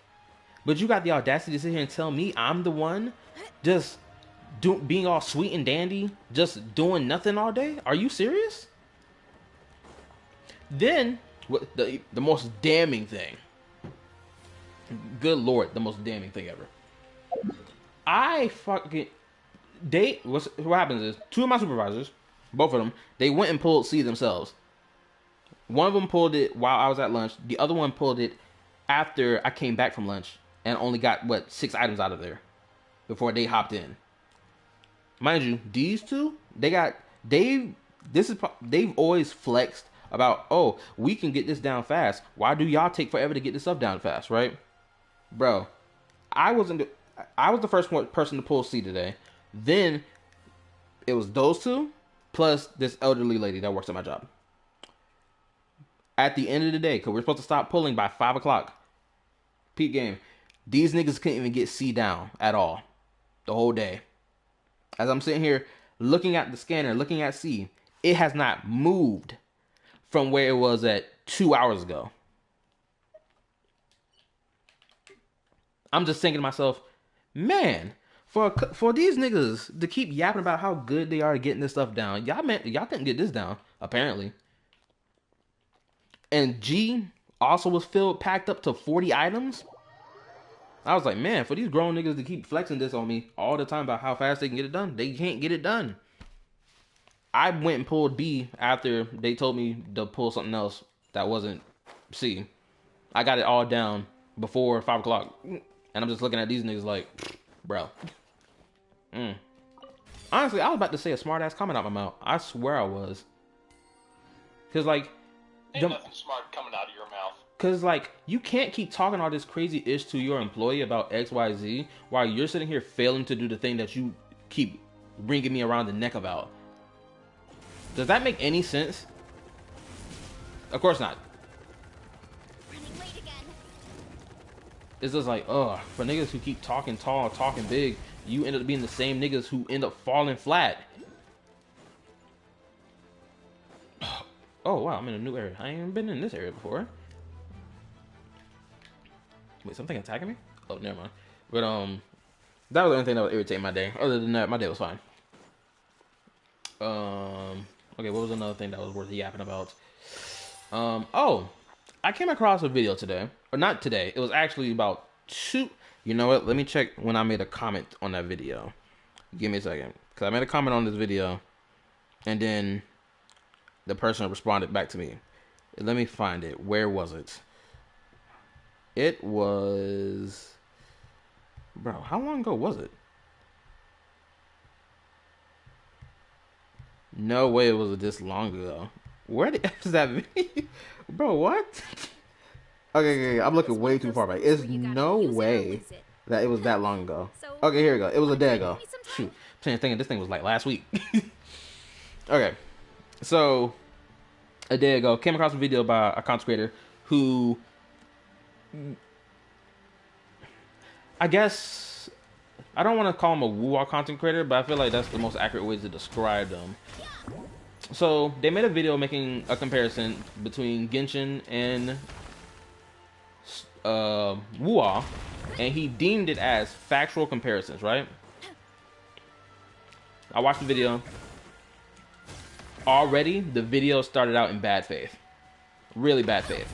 But the person believed that their video didn't start in bad faith, because I called him out on it. I was like, if you're going to make a comparison video, you need to start in good faith. Right? Because what's the name of the creator? The creator's name is Blazion TV? Glazion? Blazion. Oh, yeah. Yeah, his videos are usually biased towards Woo for damn sure. He did make a good video once against Genshin. He actually made a good point, but it's the only video that he's made a good point on. Yeah, I know who you're talking about. He's biased as fuck. Yeah, because like what's crazy is the first video, the part 1 to this video that of his comparison between Genshin and Woo-wah, it was a good comparison, right? Because it was stuff related to like quality of life, not being in Genshin where it is in Woo-wah, blah blah blah, all that stuff, right? I was like, yeah, this is a good comparison. Yes, those are good. But this part 2 was terrible. I was like, bro, this is not it. What's crazy? The thing. Okay, what was the point that I criticized him on? I criticized him on his point about world building, because that was the first thing he did. Oh my, hold on, actually, let me pause, because I'm not gonna be able to get this off my chest properly if I don't sit here and stop playing this game. So excuse my yap session right quick, but y'all gonna have to get this. So the video starts off talking about world building. This is what he does, and it was just blatantly disingenuous. He starts off the video with giving me an in-depth review about Woo-wah's nations and their inspirational design for them. Right? Follow along? And even a little bit of lore related to each location. But the moment he mentions any landscape that was from Genshin, from Mondstadt all the way to Natlan, he just says, oh, it's inspired by this culture, but it's this shade of color. For every last nation. And he doesn't even bother bringing up any lore-related things about any of the nations.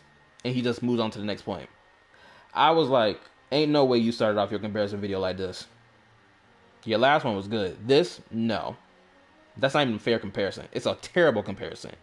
How are you going to sit here and paint me, let's say, half of a picture, where this side of the picture, not even half a picture, rather. You're going to give me a detailed side of a picture, and then you left the other side of the picture undetailed, and it's all over the place. It's poorly done. I was just like, no, this is terrible. Then the next point he made, granted, it was the point about the MC. Now, there are some things about Woo-wah's MC that I'm like, yeah, you got it. But the thing I found a bit disingenuous about him when he mentioned this point was that he was here talking about the rover being like, oh, the rover is such main character or a farmer. Oh, the rover 1v1 has 1v1 cool 1v1 fights and blase blase. And I'm sitting here thinking to myself, yeah, these things did happen, but how you're framing it like the rover did it all by themselves. Granted, he did hinted at teamwork happening between the rover and playable characters. But I called him out on this point saying, you know the same thing happens in Genshin, right? Where the Traveler has had 1v1 fights. Are we supposed to act like the 1v1 fight between Child and Senora didn't happen? Or how about the multiple times where they're like working together as a team with other characters? You praise that happening in Woo-wah, but when it comes down to Genshin, it's an issue? Make that make sense?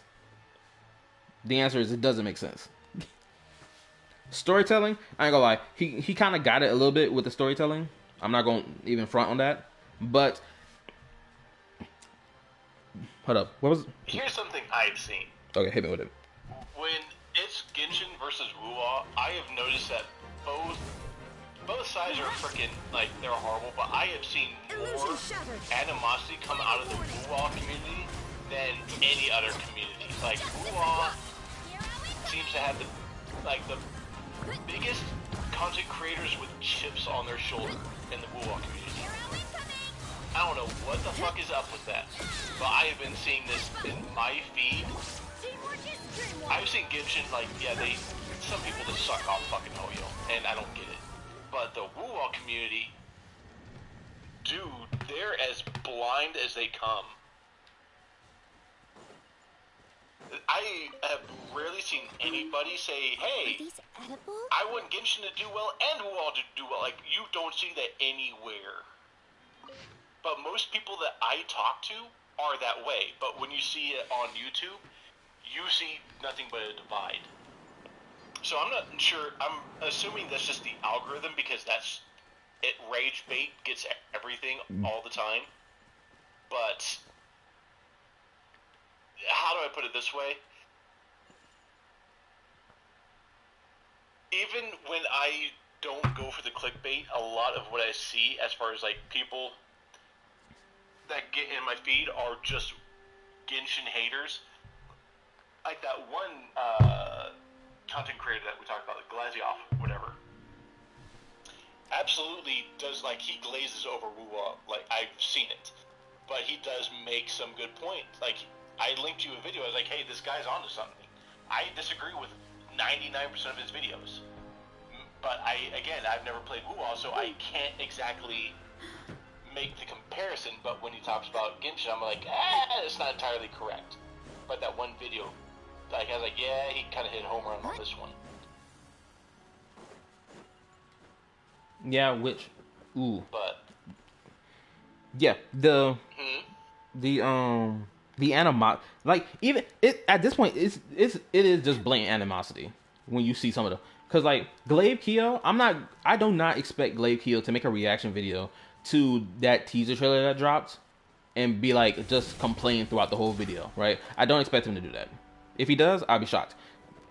Grant, I'll be a little shocked, but I'll be a little like, I'll be like, it is what it is. But one that I saw make a reaction to it, which I know this nigga does not even play the game anymore and will only bring up the game to prove his point about stuff, which is Saint Tontas, the blatant liar and goalpost shifter when it comes down to Xenoblade Zero. Also, Gigi, let me answer your question for you. When did this Wuwa versus Genshin war started? Technically, it started day one of Wuwa. I would say it was even further than that. It's not. It was like when Wuwa was first. I think their first trailer for their game dropped, and you had, of course, naturally, you had the Genshin Glazers be like, "Oh, watch it flop. It's not gonna be as good." Blah blah blah blah blah. Right? And then, of course, the people who are tired of Genshin and was like disappointed with Genshin, they were like, "No, we're gonna push back on that narrative," which ended up being the content creators who now freaking despise Genshin with a passion. And the whole thing went down like that. So Genshin fans kind of started it first. Technically, if we're being honest, they started the beef first. Then content creators stoked the beef even more so after the game released by calling anyone who played Hoyo games as Hoyo shills. And then, of course, the Hoyo shills in return retaliated with Coral bots as the slander for them. And then it steamrolled to these same content creators being referred to as Hoyo shills or Hoyo bots if they gave any flowers to either game or criticized any game. And so here we are now, where people just like in politics, my side's better than your side. Yeah, it's gotten to the point where now people don't even care about being called a Hoyo shill or Hoyo bot. Is what it is. Even though some of these content creators started it that wave. The only people who will get offended by being called a Hoyo shill or Coral bot are people who are emotionally invested in both of these games. But yeah, to steamroll backwards, Saint Tontas, homeboy made a reaction to the recent teaser, and I didn't even need to watch the video because I already knew it was on bullshit. The dude don't play the game. He don't know nothing about the story. And I'm scrolling through the comment section.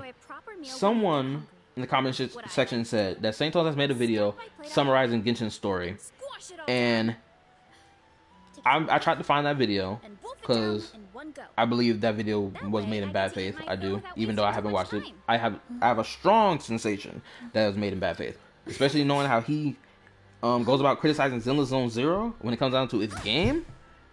My suspicion is mad high.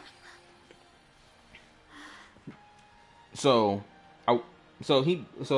I guess people are assuming that Genshin's story is just repetitive and the same thing over and over again, which is not technically true unless you really simplify the F out of it, being like, oh, this nation is in trouble. It has this problem going on. The traveler gets involved, helps that nation with their problem, moves on to the next, rinse and repeat. Now, it sounds repetitive when you break it down like that, obviously, but it's disingenuous to say that the story hasn't moved forward at all.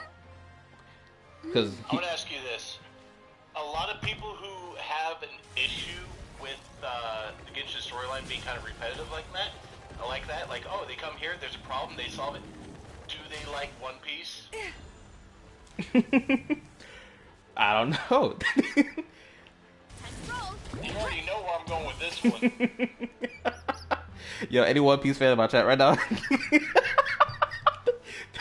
Do not come for my neck. Come for his, okay? Leave me alone. Running late again. Kapow! But what's so crazy is, hold on, let me pause so I can be able to talk. What's so crazy is when I saw that comment saying that, oh, it's repetitive when it comes to the Genshin story, I looked back at Wuwa's story because I actually played it, and I'm like, bro, the thing that you're complaining about being quote-unquote repetitive in Genshin happens in Wuwa too. We go from place to place, quote-unquote, saving the day and helping them with their crises. We did that for Jinzhou.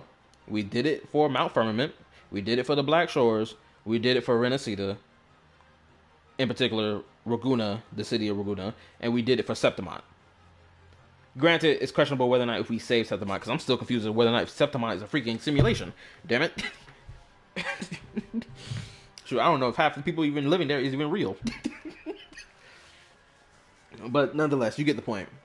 Same thing happens. And the core story, I guess related to the main character, has been moving forward. I will say that, because we got some a little bit lore drip for the rover. But nonetheless, the same thing happens in both games. And people are acting like it doesn't. It's crazy. Hold on, let me keep reading. Gigi said this as well. Also, Genshin Traveler Pyro version is probably the 4th best Pyro support in this game. I can't comment on that. Yes and no. It is one of... Here's the thing. The Pyro Traveler is probably Malpuika's 2nd best support.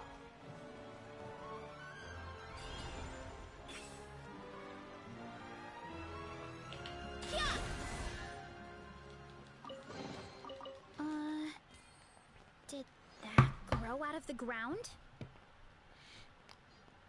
Just saw the St. Tocha's thumbnail. What the F is that title? I was thinking about One Piece. LOL. It's one of those things where you gotta use it or lose it. Granted, I've never actually watched... So, okay, that's not true. I watched the live action of One Piece. So I can't really tell whether or not if it is repetitive or if you can really simplify it to the point of it being repetitive. Yes, it's very repetitive. Whenever they go in, all of a sudden there is a massive crisis going on. A world-changing event that's coming on. And the common theme is, oh my gosh, he does something amazing. What kind of star is he born on? Oh my god, he's so lucky. What kind of star is he born under? Oh my god, he is amazing. It's the same fucking story, just told a different way every single island they go to. Okay, I get the point you're making. Oh, also, I've been seeing this not in abundance, but like little pieces of this. So apparently people believe that the lore has been retconned in Genshin recently. I don't know if it hasn't. Okay, because I'm on the side of I don't believe that's true.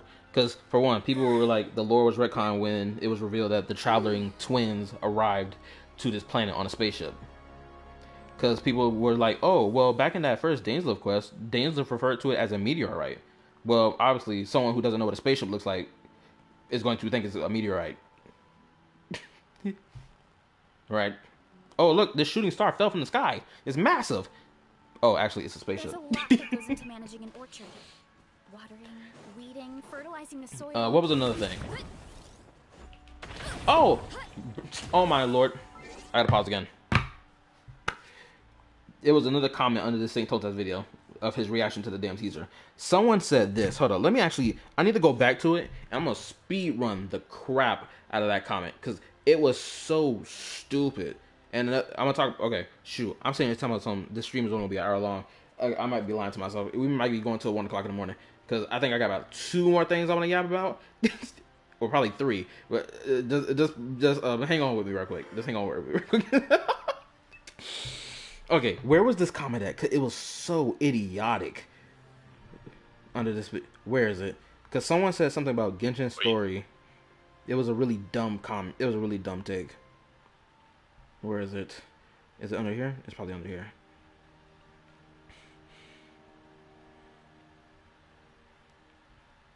Okay, here we go. Here. This is it. This is the comment from 4 hours ago. I'm gonna read it out for live for y'all. Okay. They retconned the story. My dude. Ryan's daughter is a Sinner / Hexen Girl member, and now she's a Shade. That wasn't a retcon. It was additional information. But you had to play that quest to know that. Anyway, spin roll. Isroth is dead. Isroth is dead, dividing herself into thousands of winds and helped the people of Incognito, which made her a sinner. Is now alive and is also a Shade. I don't know where people had the idea that she was dead. Unless you can provide a point of view that I probably didn't think of.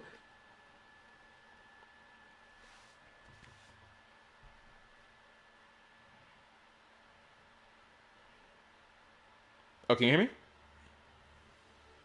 Oh, snap. Is this thing off? Hold up. Okay, no, it's good. Alright, never mind. I'm assuming he heard me. I'm gonna just keep speed rolling. What else? The Heavenly Principles should be asleep and inactive since the Cataclysm. Reason Nihida dared to gamble the Gnosis, and reason Fossil's plan succeeded. Now they're having a stereo off with Piero? Like, seriously, bro? What more will they retcon? They already retconned the whole Natlan War theme just to sell power creep units, and now they will retcon the story just to sell more power creep? I don't know who responded to this dude, but this is by far the most disingenuous comment I ever seen. By far. It's ignorance. No, not ignorance. It's not ignorance. That'd be me implying that they don't know any better. They do know better. You have to be blatantly disingenuous and pushing falsehoods to make a comment like that. It's as simple as that. No way you sit here and type all that, knowing damn well each piece of information that you're talking about, especially the one referring to the Heavenly Principles. They never said the Heavenly Principles was the entire group was asleep. Because it's already been revealed that it was never even... Hold up. It was never revealed in the story that the Heavenly Principles, along with their 4 shining shades, were asleep. It just said that the Heavenly Principles were asleep. So there's no way that you... Yeah, it's always been... No, it's always been known that the Heavenly Principles are asleep. The Shades are acting while they're asleep, and they are doing things that they... how do I put it? It's always been known that the Shades are acting on their own accord and probably out of favor of the Heavenly Principles because they are asleep. Or I wouldn't say they're acting out of favor. Like, they're doing things they know that they would disapprove of, but because they're asleep and it's within the rules, they're doing it. That has been the story from the get-go.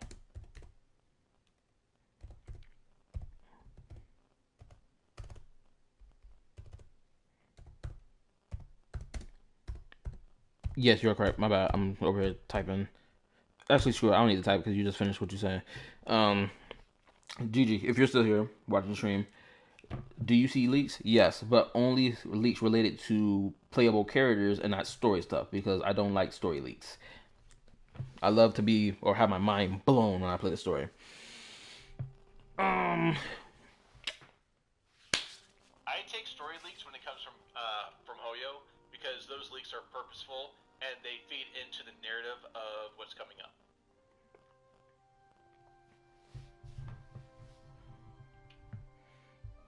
Okay. What was the other? Story, like the story trailer.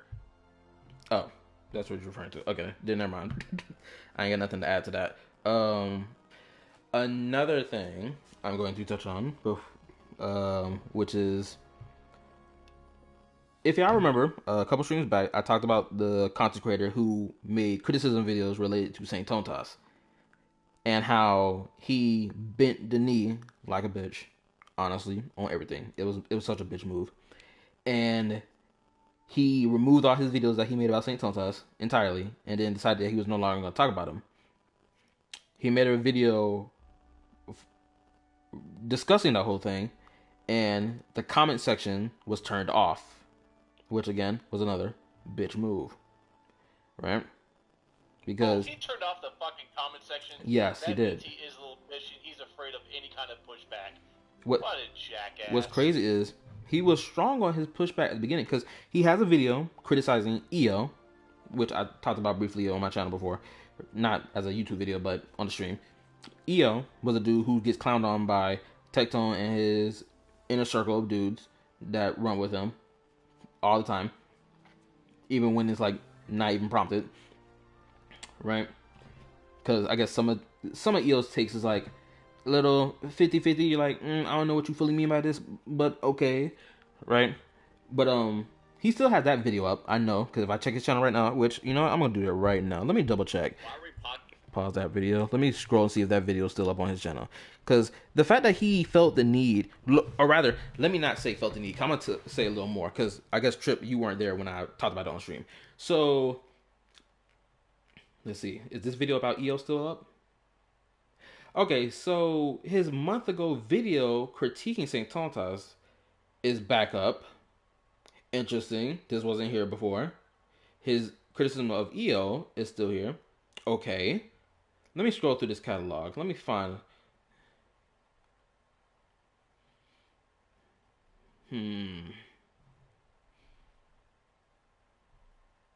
Okay. So, yeah, the criticism about Saint Tontas is back up. That video is back up. Good. It should be back up. There should be no reason why it was brought down in the first place. So, yeah, he made a criticism of EO video. That's still up.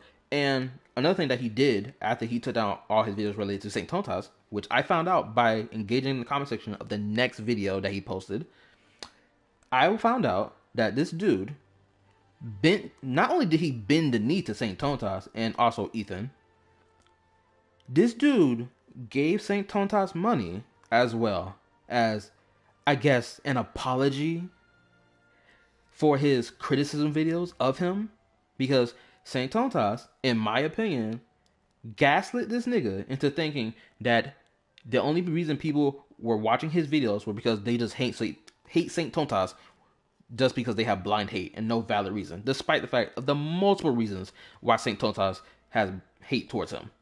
For his bullshit arguments, rage bait ass content that he can only make relating to other games, but yet can't make no good content about his own game that he loves to glaze to high heaven, and so on.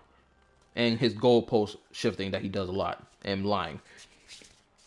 Right? So when I found out about this, obviously, I didn't crash out, but I was just like, no one's going to take you seriously moving forward if you talk about any content creator. Right? Peep game. He recently just posted a video 12 hours ago, and this is the title of the video: an open letter to Saint Tontas drama farmers. Basically, to some of the video, I don't even need to watch the video, because some people in the comment section already was cooking the crap out of him. He says it's not worth it, don't do it, blah blah blah. People done sat there and saw how he moved when Saint Tontas made him bend the knee. Everyone in the comment section is calling him out, being like, bro, nobody's going to take no advice from you after what you just did. Like, what, last month?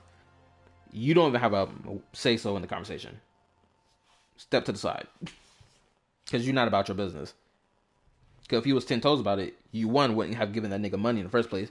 Two, you'd have stood on business and kept your videos up and stood on your position about your videos. Simple as that. But you didn't. So move outside, move away, get out of here.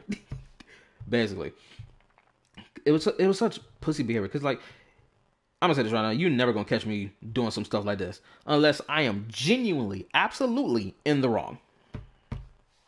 You're always in the wrong. Not all the time. but enough of that. You get the point. Alright, let me read it from GG. Not gonna lie, the reason I don't play WoW is because of the CCs and mobile. WoW has poor optimization. I didn't know the mobile for WoW had poor optimization. I didn't know that.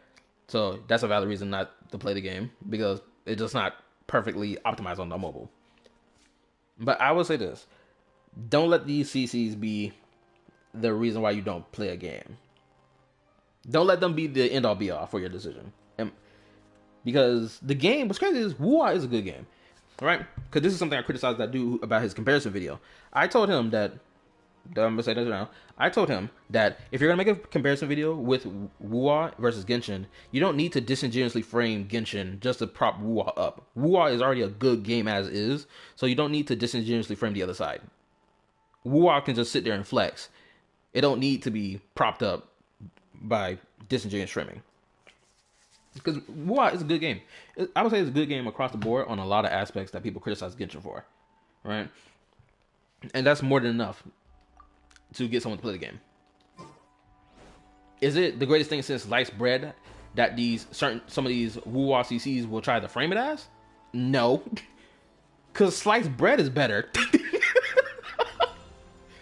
Not American sliced bread. American sliced bread is the most unnutritional, IBS creating piece of shit. So, your argument may be invalid just because you think sliced bread is the fucking best thing. I'm just saying sliced bread in general. Now, if you say sliced bread in Europe, okay, I can agree with you. But American white bread, nah, that's one of the most unnutritious. It's not even real food in most countries. How does European bread taste like? Alright, dude, if you don't know about white bread is because they bleach the flour and because of how they developed wheat for the last 200 years, it has zero nutrition. Zero nutrition. After they bleach it, they get rid of any nutrition that's left in it. And then they, in order to give it nutrition, they fill it with folic acid. Folic acid cannot be digested by a majority of people. And so what ends up happening is it creates irritable bowel syndrome. Let's light it up. What? Why me?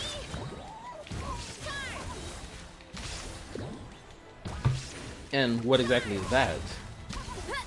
Irritable bowel syndrome? Yes. Imagine that you always have like an upset stomach and you constantly have diarrhea. Oh, okay. I see. Yeah.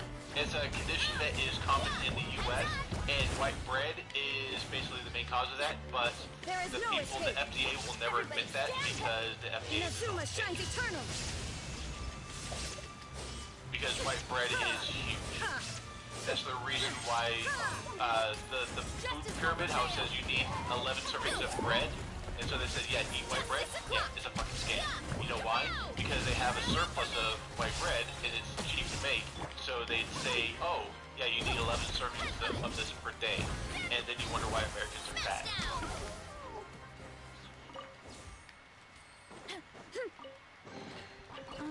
Just saying. Did that grow out of That the isn't ground? enough. So, when you say it's better than, it's as good as sliced bread, well, if you're in America, sliced bread fucking sucks. So, fuck your argument. Well, I would say sliced bread in general, okay?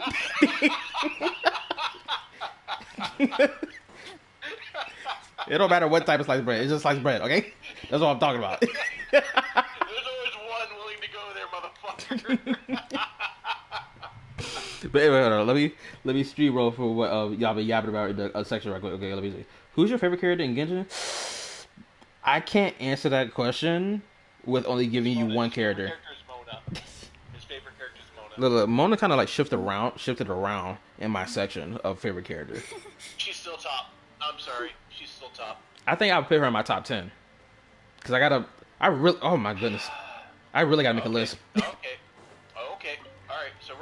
Bro, her being a top 10 is good. That means she could end up being 2, 5, or 6. Hold on. I need to plug in my external here. Oh my lord. Here we go. All right. Oh my goodness. My phone is on this external. While he does that, let me read this. What else y'all been yapping? Okay, I have some strong opinions about some of the people commenting like white knights brainlessly defending people that don't deserve it only because they like that person's face or voice. My parents always say. I mean, Valley, a lot of these streamers get defense like freaking Ludwig. Oh my goodness, don't even get me started on the nigga. My god, I've hated Ludwig for years. The fact he's finally getting fucking exposed is making me so fucking happy. Oh my god, I could tell you that guy was a piece of shit years ago. That way, I get to eat my. Shoot, I started. No idea how happy I am that he's finally getting exposed for the piece of fucking rat shit he is. Anyway, like I was trying to say, I was. I never watched this dude's content, but from watching Nuxtaku, watch his video when it came.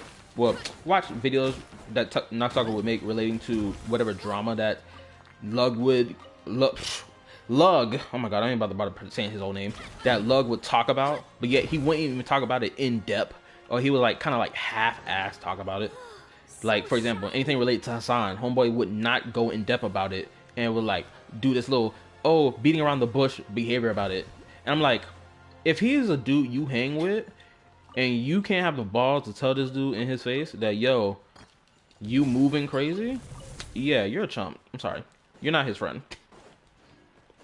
You're his bitch is the word with a leash, and you want to stay on that leash. Me personally, I'd have too much self-respect for myself to do that, but I don't have enough self-respect to not admit that I'm a gooner.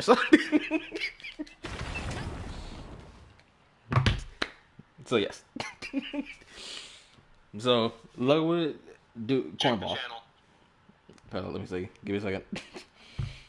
Crap, what made me go on my spill about low? Oh, that's right. The comment about the freaking streamer thing. Ooh, nice art. My goodness, bro, damn. I'm thinking it's probably like what 5 pictures. No, it's a catalog. Well, is this your whole folder?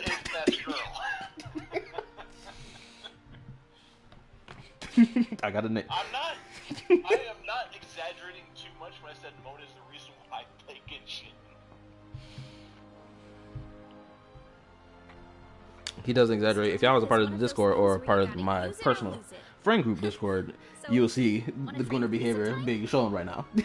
Which? Dude, I am not an ass man at all. I'm a tit man, and Mona made me an ass man. Why Mona? He asks. Gigi asks why Mona. Why Mona? Have you seen her ass? I'm not gonna lie, I was enraptured by Mona too. And then I started seeing more cake come out of this game, and I'm like, dang, which is my favorite slice of cake? Verissa, not gonna lie. Yaimiko is second best girl. After Yaimiko, Ganyu is third best girl. Verissa done came out with a whole side of cake. That's her own special cake. That's your prerogative, not mine. Anyway. Oh, why Mona? She got power grabbed. I don't think nobody really cared that she got. Wait, who actually cares that Mona got power grabbed? Mona has not been top DPS since game launch. I am a Mona main, but like she's still a valid character in the game. Matter of fact, she's still a very strong support character, and in some circumstances, the best support character in certain teams. Man, as far as a DPS, she was outdone by Child.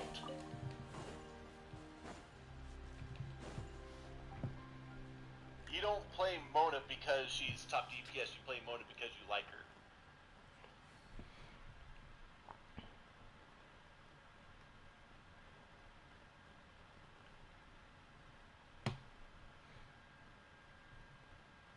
Oh my bad. I'm sitting here checking the chat of what Sophia was typing.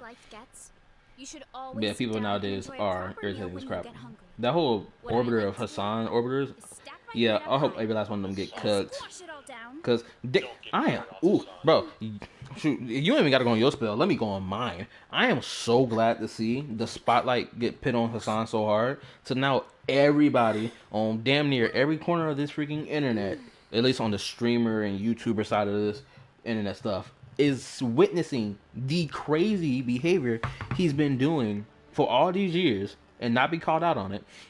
And of course, I would say good job on Tectone for being the lamb to the slaughter for this, because Tectone has been getting banned off on Twitch for the most dumbest reasons, while Hassan is constantly breaking TOS blatantly in front of everyone's faces. Look, I can't stand Tectone, but I'm with Tectone on a lot of this shit, and I can't stand him. It's like, bro. And even the whole thing with Hassan and legal mindset that recently just happened. Oh yeah, bro, this kitchen is cooking and I'm loving it. Hey man, let me read. GG. Okay, let me see what he read. I am not talking about DPS or team building. I meant other kind of power creep. Oh, he's Waifu power creep? Nope. Mona's still at the top. She never got power creeps. Mona is still at the top. Miko is the only one that came close to her. You know, I'll say this. Let me say this. If y'all remember, if y'all have been playing the game since year one, right? Do y'all remember that summertime event where Mona, Fischl, Shinyan, and Kazuha had went on to that? I think it was version 2.7, that summertime event, right? If y'all remember that interaction Mona had with the NPC called Arnold, the Raven that was from Fischl's island. Bro, that interaction, I'm not gonna hold you, it kind of cemented my mind as Mona being the hottest character in the game at that point in time, because that nigga was perfect definition of a simp. Homeboy was like, ma'am, I have such great finances, as he sees her walk away with that cake all on her. She just walking away. He's like, no thanks, I'm fine. Walking away, he said his spiel about his finances, be like, I got all this good money. If you prefer, like, we could da, da, da, da, da. And she was like, she looked back at himself, no, goodbye. I'm not gonna hold you. I was like, oh yes, they knew what they were doing. They know how many people sent for Mona. Bro, did I record that moment? I hope to God I record that moment. I gotta look at my terabyte. Not terabyte. Is it terabyte? Whatever you call the damn thing. I gotta look through it and see if I can find that recording. I hope I recorded that moment, because that moment was such a good moment. It was such a good character moment to show off her sex appeal. Oh my goodness, it was freaking hilarious. What was another thing? What was another thing that was worth yapping about? Did I touch on everything? I guess I'll my video that I thought I was done with. It's still a work in progress right now. I thought I had it the way I wanted it, but I'm realizing. Well, I realized 2 days ago that the direction of the name of how I wanted to title the video, plus the content of the video itself, was all over the place. So I think I've been contemplating on scrapping the whole thing and starting from scratch. Which, it may be something I have to do. Even though I don't want to, I feel like I need to do it. So that video, honestly, I'm hoping I can get that video out by this weekend, either Saturday or Sunday. But I'm going to have to really crunch it Friday and Saturday. Oh man, it's really going to be Friday I'm going to crunch it. Because I'm not planning on streaming tomorrow. But yeah, that's correct for me to say. I'm not planning on streaming tomorrow, so I can have time to work on the video when I get home from work. What was another thing that was interesting worth talking about? You know what? For anybody watching stream right now, y'all give me y'all list of y'all top 5 favorite female character in the game. Unfortunately, my top 5 list keeps switching sometimes. So Skirk is a part of that top 5, obviously. Actually, you know what? Let me just put the team together. It's way better to visualize. Let me just... Oh my goodness, Arlecchino gotta go on the team too. Oh my goodness! As I scroll through my team setups, I keep realizing, oh my goodness, I don't even have a top 5. I got a top 10. I probably have a top 20. Arlecchino, Skirk. You know what? I think let me be more accurate. The 5 female characters or male characters as well, if you have a favorite male character, do not use the category of their sexiness. Invite Star to this fucking conversation. Star probably not even going to be a part of this conversation anyway. If this was Starrel, if this was Starrel, you better believe. No, I meant Starberry. I meant Starberry. Yeah, that's what I'm referring to. Yeah, that's what I'm referring to. I just call her Star by short. But yeah, if this was Starrel, she'd be freaking giving me her top 10, top 20, and 30, and she'd be telling me from top to bottom of her hear me outs related to the villainous characters of either game or whatever anime, whatever that we watched on the watch along like a couple months back.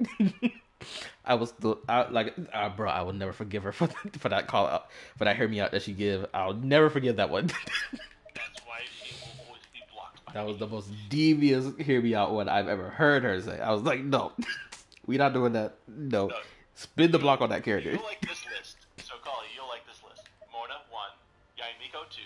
Ganyu, 3. Number 4 is Rosaria pre-nerf. And you should know what I mean by pre-nerf. Yes, I know. And then the 5th place is tied between Shenoha in her fancy dress and Ningguang.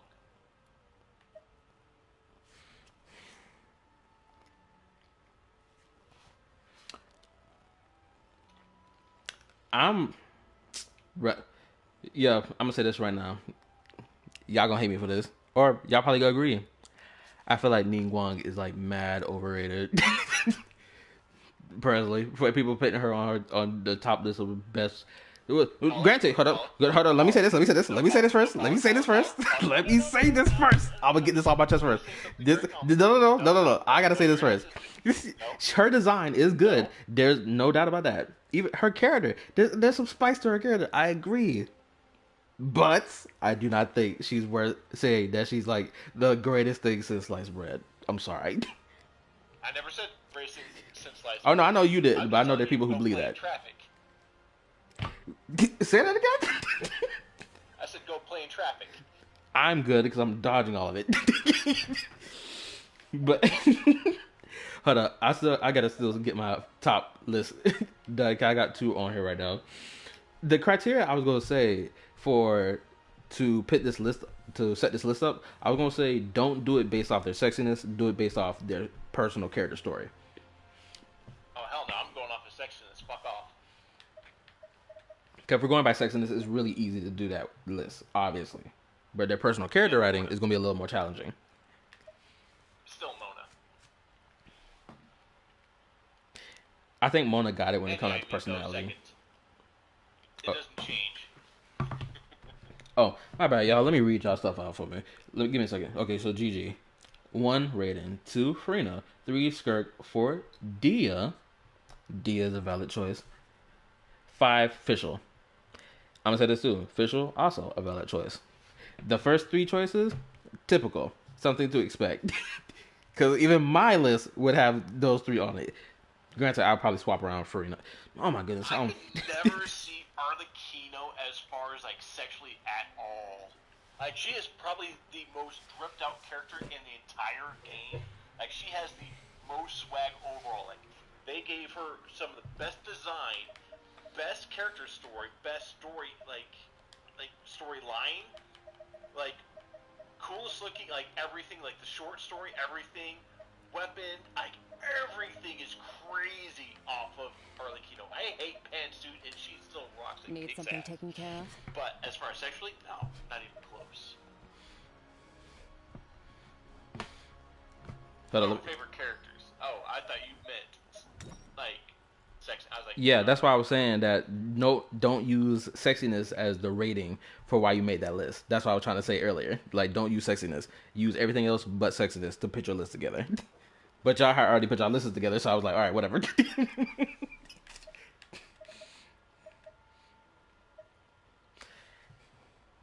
Ooh, you know what? I think a better way to do this, instead of your list overall, set up your list by doing it. Your first list has to be comprised of characters that first came out when the game first released, obviously, right? And who was your favorites among them. Then for your second list is new recent characters that have been released over the past 3-4 years at this point. Slap them on the second list. Sorry, new characters, 4 years? Dude, that goes all the way back to freaking Inuzama. That's like the entirety of Genshin still. Y'all get the point I was making.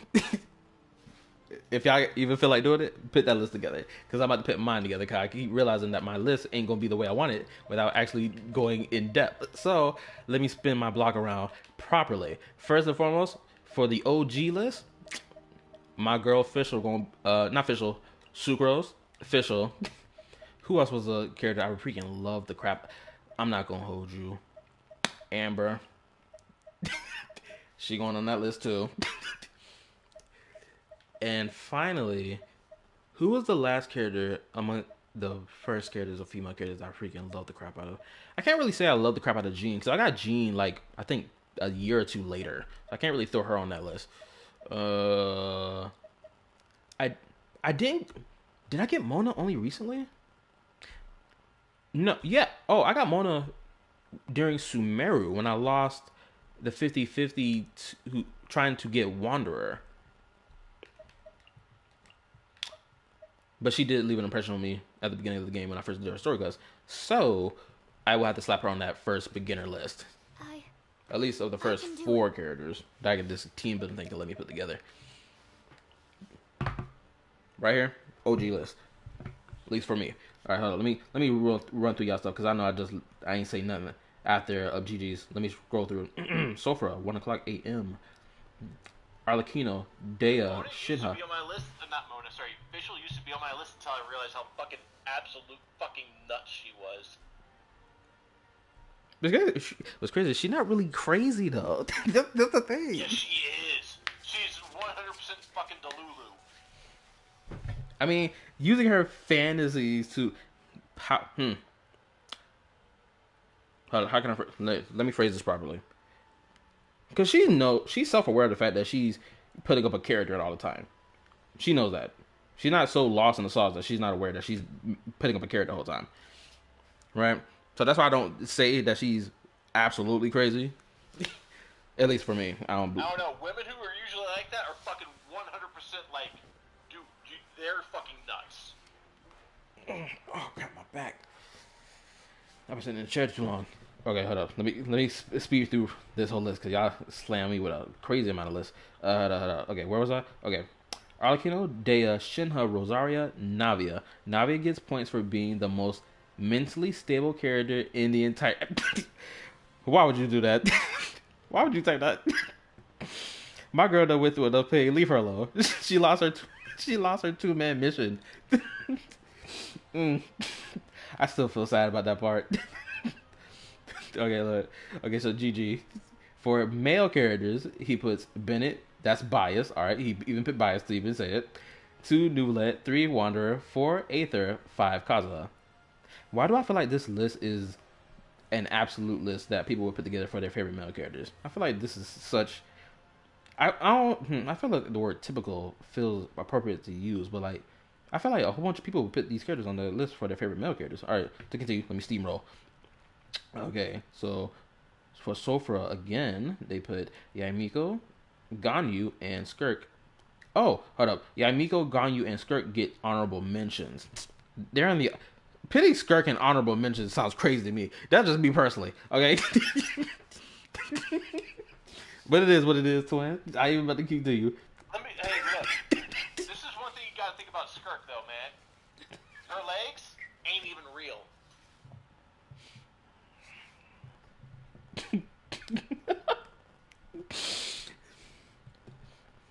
Well, so are we deducing points for that, or are we adding points?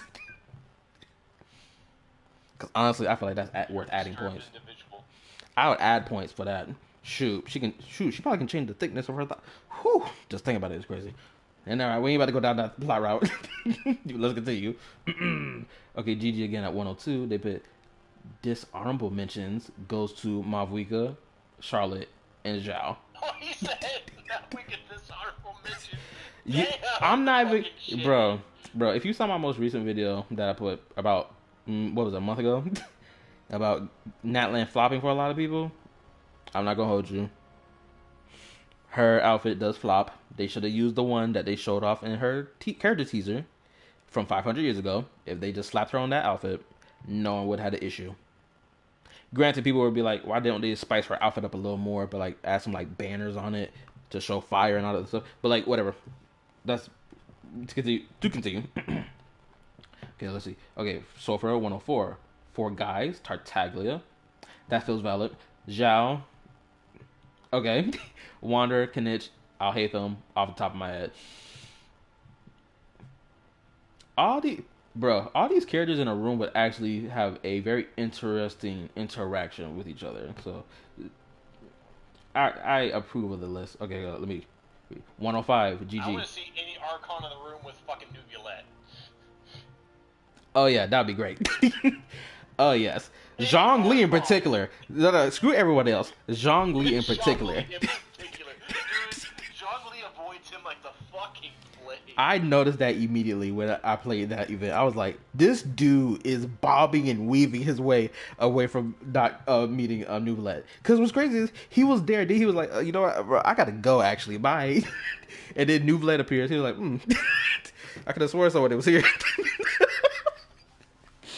Oh, it was freaking hilarious.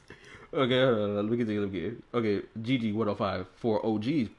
He's probably Bennett and Venti. Valid. Okay, she's Delulu. Obviously, she's consciously Delulu. That's relating to official. Okay, let's see. So far again, it's a compliment. Navia has gone through shit, but she's handled it with absolute grace and with in such a healthy way. True.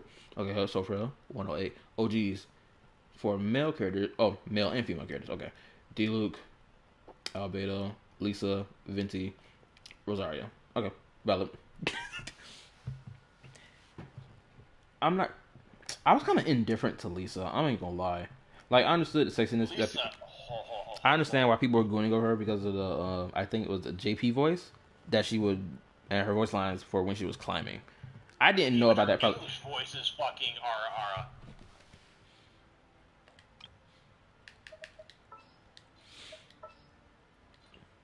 I mean, yeah, it's RR. But like, I guess I don't goon over it as much as I should, air quotes. I don't think I just feel that attraction for her. I think I may have lost that attraction for her over time with more and more different female characters being released. I think that's probably what it is. Okay, let me read. Nublet has said he feels empathy for how Kusanali was treated, saying that she didn't deserve it. I don't think he'd hurt her. I don't think he'd hurt her either. Or personally, I don't think granted, he has proven himself to be a fair judge who will not, give leniency to one side over the other. Right?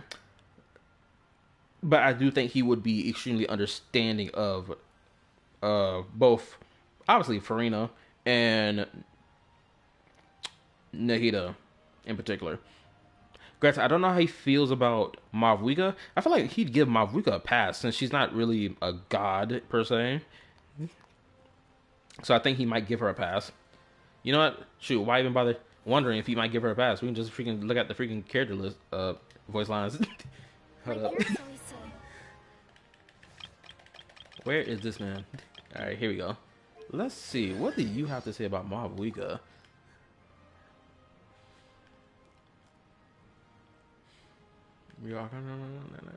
Really? He doesn't have a voice line for... No, that can't be. Okay, here we go. The Pyro Archon triumphed over the Abyss by leveraging rules and legacy. A truly commendable feat. Yet holding an authority seized from the dragons remains an unpardonable sin. Okay, never mind. I recognize, however, that Natlan has experienced great suffering, so I am in no hurry to act.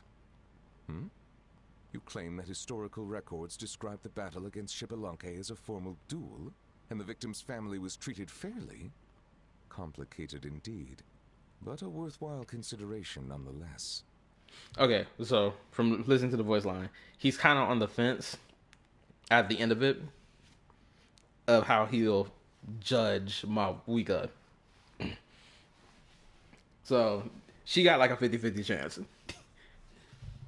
Because technically they didn't really steal the dragon's power, it was kind of given to them, in a sense.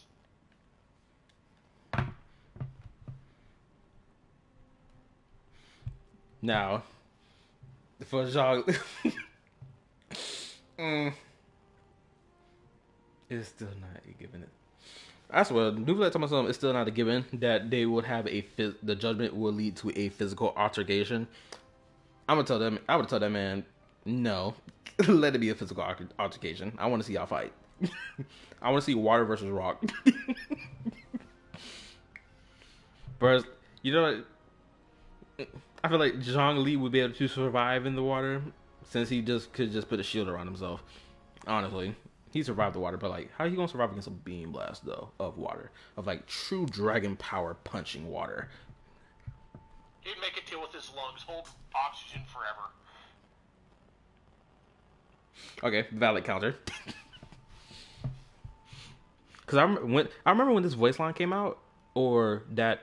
Yeah, I think when this voice line came out, I remember seeing so much of the whole who would win in a fight, Nuvalet or Zhang Li. I'm not gonna lie, I sided with Nuvalet. That was just me lately. I mean, homeboy got his authority back. It's like, it feels like he's gonna win. I know I said feels. Who knows? The tables may turn. Zhang Li probably throws a bunch of spears at him and somehow wins, even though he's not in his prime. Anyway, look at the let me read. Okay, for their newer character list, they put for Sofra, he puts Kinich, Sitlali, Oroan, Mulani, Kachina. Develop newer characters: 1 Oroan, 2 Sitlali, 3 Kachina, 4 my 5 Aja. Screw what? That's crazy. That's a first. Yo, I swear I be loving these first time opinions I be seeing. This is the first time I ever see someone talk about some screw Kaditch. They mess with a Jao. Or however you pronounce the dude name. That's that's crazy. Because Ohio is this freaking little bastard. He is a little bastard. Like, if you know what, I'm not about to ask that question because obviously you'd say you would rather have a Jao than Paimon. Granted, I don't know if about now though, since Paimon's voice actor has changed, would you really you know, I'm gonna ask you the question anyway. Would you have prefer a Jao versus Paimon at the beginning of the game?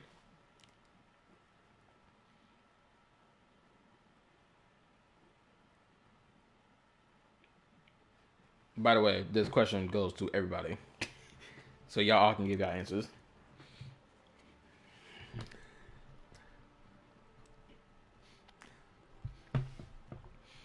Let me read because y'all typing fast. Hold on. This is why I like him so much that I wish he was the playable character instead. Oh wow, that's crazy. So this goes deep. Okay. Oh yeah. This is a true first time type opinion I've come across. This is a good one. This is a really good one. You might as well go ahead and hit the sub button. I'm gonna need more of them opinions you got. Don't sub, run while you can. Ignore him. Come join us. Or rather, not join us. Join me. Okay, let me get to you. Okay. So for Zhang Li still has the power to pull Zhao out of the abyss with an ancient power older than anyone can seem to remember. Mind you, seem to remember, mind you. He's still the prime of the Adepti and not at all weak. True, he's not a scrub, obviously. I'm not saying all that. I'm just saying. Oh, you know what? I'm probably thinking of it. I'm viewing it like this. Nublet, he doesn't have a lot of combat experience. He just got blatant power, just blatantly. He just got blatant raw power on his side. Zhongli, on the other hand, he got combat experience. He got more so combat experience and tactical experience on his side than power as of right now, since he's not at his prime power, right? He's still the prime of the Adepti, yeah, sure, but like the Adepti in abundance is like what? How many Adepti even left? 3? I forgot how many of them dudes left. Most of them got, you know, kind of snuffed out, right? Adepti, there's a ton of Adepti. You're thinking of the fucking Zhao's race. There's a ton of Adepti. Oh, I'm not just thinking about Zhao in particular. I was just thinking about all the ones that we come across in Leeway in particular. And I don't mean like half. Do I want to count half-blooded Adepti in this conversation? I'm thinking about the ones like Cloud Retainer and Mountain Shaper and Moon Carver. I'm thinking of those. Don't forget Street Rambler, and then there's like a bunch of Adepti that we haven't met, like the ones that resurrected Chi-Chi. The Adepti that aren't aligned with Zhongli. Then you have to think about the like Cloud, like the 4 Mountain Shaper, Cloud Retainer. Blah, blah, blah. There's a bunch. Streetward Rambler / Madam Ping is who you're referring to, Gigi.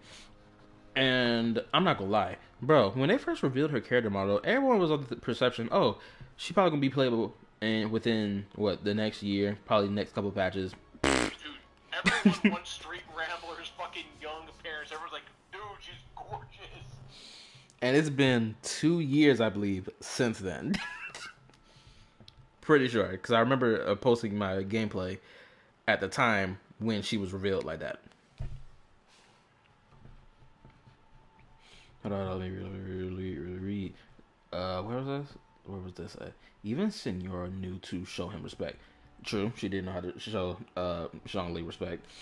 No, because Paimon is Paimon. Okay, valid opinion. Granted, you may not like my opinion, Gigi, but honestly, I don't really have a problem with Paimon. I never really did. Even her old voice, I never had a problem with it. I know, it sounds crazy, but that's just me. I never really had a issue with Paimon. Bro, I ain't gonna lie, some of the moments where people were like complaining about Paimon or cancel Paimon, and I say this with air quotes, because Paimon didn't like a certain type of food and whatnot when it came out to Sumeru, or like that one time where Razor, that limit time event for Razor, where his character got focused, where it was a trunk left by Varka that had items in it that belonged to Razor's parents that they left behind, who I don't even know if them dudes are dead or not. I'm going to assume they're not dead, but if they are, rip.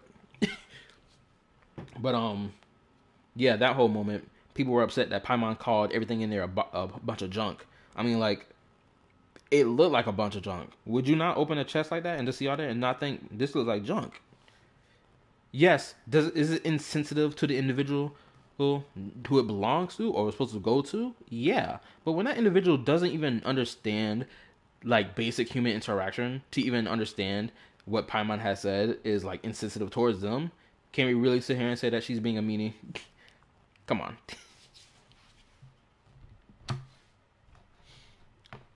But let me read. Gigi says 6.0 is her last chance. Is basically my opinion. Okay, valid.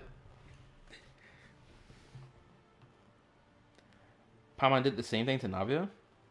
Wait, when did she do that to Navia? I'm trying to remember. When did something like that happen? You can correct me if I'm wrong about it.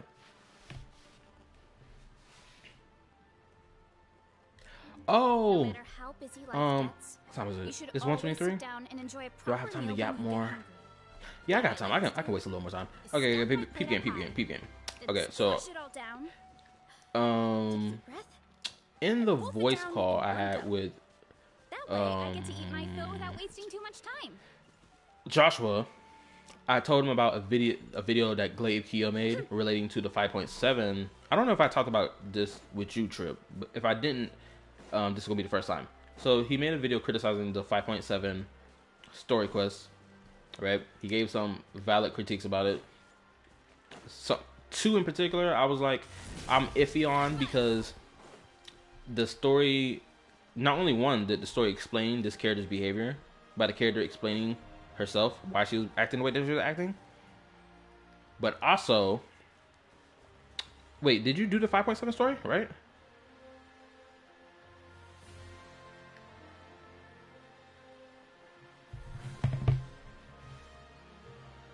Oh, Trip, you heard me? Oh, I asked you, did you do the 5.7 story? 5.7 story? Yeah. No. Damn. Okay.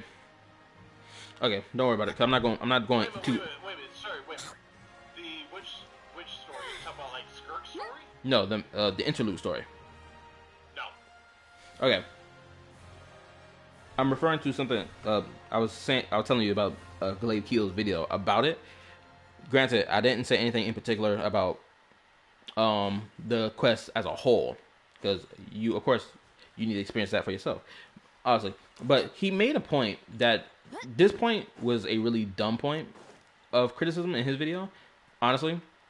And the point was this: he made the point that at the end of the quest, because something grand happened at the end of the quest, he makes this claim that in Genshin Impact, there's never any like tangible evidence of us having done a quest because there's nothing on the landmass of the game or whatever area the quest is taking place in that changes in relation to the main story quest content.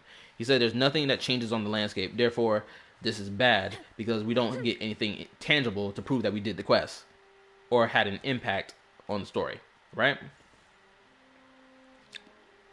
I didn't see nobody in the comment section point out how he was wrong on this, because I only realized until after I finished watching the video that, oh my god, he's wrong. He's so blatantly wrong, because we have a whole inventory in the game that's dedicated to quest items, and it contains both quest items from limited time event quests, story quests, main story quests, world quests, and just everything quest, right? Like this whole freaking list I got, or this whole inventory right here, it's packed with stuff from quests and main story quests. So it's like, what do you mean that we don't get anything tangible to prove that we did the quest? We clearly do. I mean, it's just like most of the crises that happen in Genshin Impact, they're not some, oh, it's going to change the landscape type crises, right? Like when we go to Mondstadt dealing with the dragon, Mondstadt is the same when we go to Mondstadt and when we leave it, because we solved the issue. So of course nothing about the landscape changes. Same thing with Leeway. There was no grand destruction or some crap going on the landscape. It was just that, conspiracy, Fatui doing their thing. We fix the issue or solve it. We move on. Inazuma, Sumeru, Fontaine, Nalan. Rinse and repeat. Which it was a point in my video that I made. Granted, I gotta rearrange stuff in my video to make that point. I gotta rename the video, whatever. But you get the point I'm making. That point in particular was a really bad point by him. And I'm not gonna say it's crazy that no one pushed back on it, but like, no one realizing that the point was wrong, or even he himself realizing the point was wrong. Also, I got a sneaking suspicion that Glaive Keo may be younger than I am. Because I heard him, because the recent video he made about, I guess, spending $200 to C2 Skirk and R1 her weapon. I'm not gonna lie, I was sitting here listening to him say that. I was like, bro, the fact that it took you having your mom needing to ask you why are you spending so much money on, Dude, I guess, internet transaction. Fucking 32-year-old men living with their mom and doing that kind of shit. So you can't exactly say it's only that. You can't say that they're like still 16, 17, 18. I've seen grown-ass fucking men acting like fucking babies. True. millennials are some of the most fucking dependent, coddled fucking generations ever.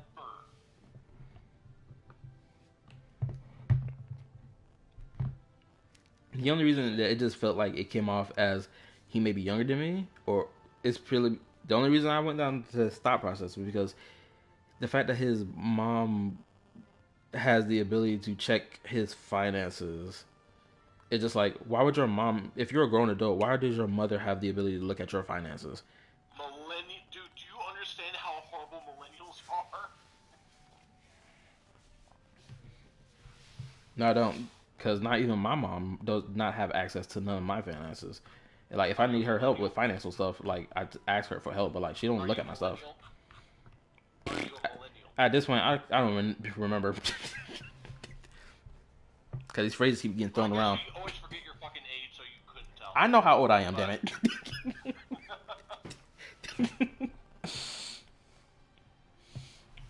I'm telling you, millennials are lost in the sauce, dude. Like, I'm just, like, even when I heard him say that, I'm just still, like, baffled. Like, because he was complaining about the gacha model.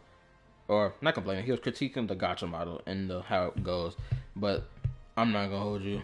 Him using Genshin Impact as, the face of it for a majority of the video. Or rather, it felt like he was just using Hoyo games as a whole as for the video. It was just like, why aren't we including Wu onto this? I know you're saying all gachas. I understand that. But when none of this background footage has anything related to Wu, feels like you're aiming it towards a certain direction. That's just me personally. That's just how I view that. I could be entirely wrong, but like that's just how I view it. And also, my guy, you do not need to spend $200 to cease to skirt. Just get one copy of her. And if you feel like you want to get her weapon, go for the weapon. Simple as that. You don't need to spend this much money.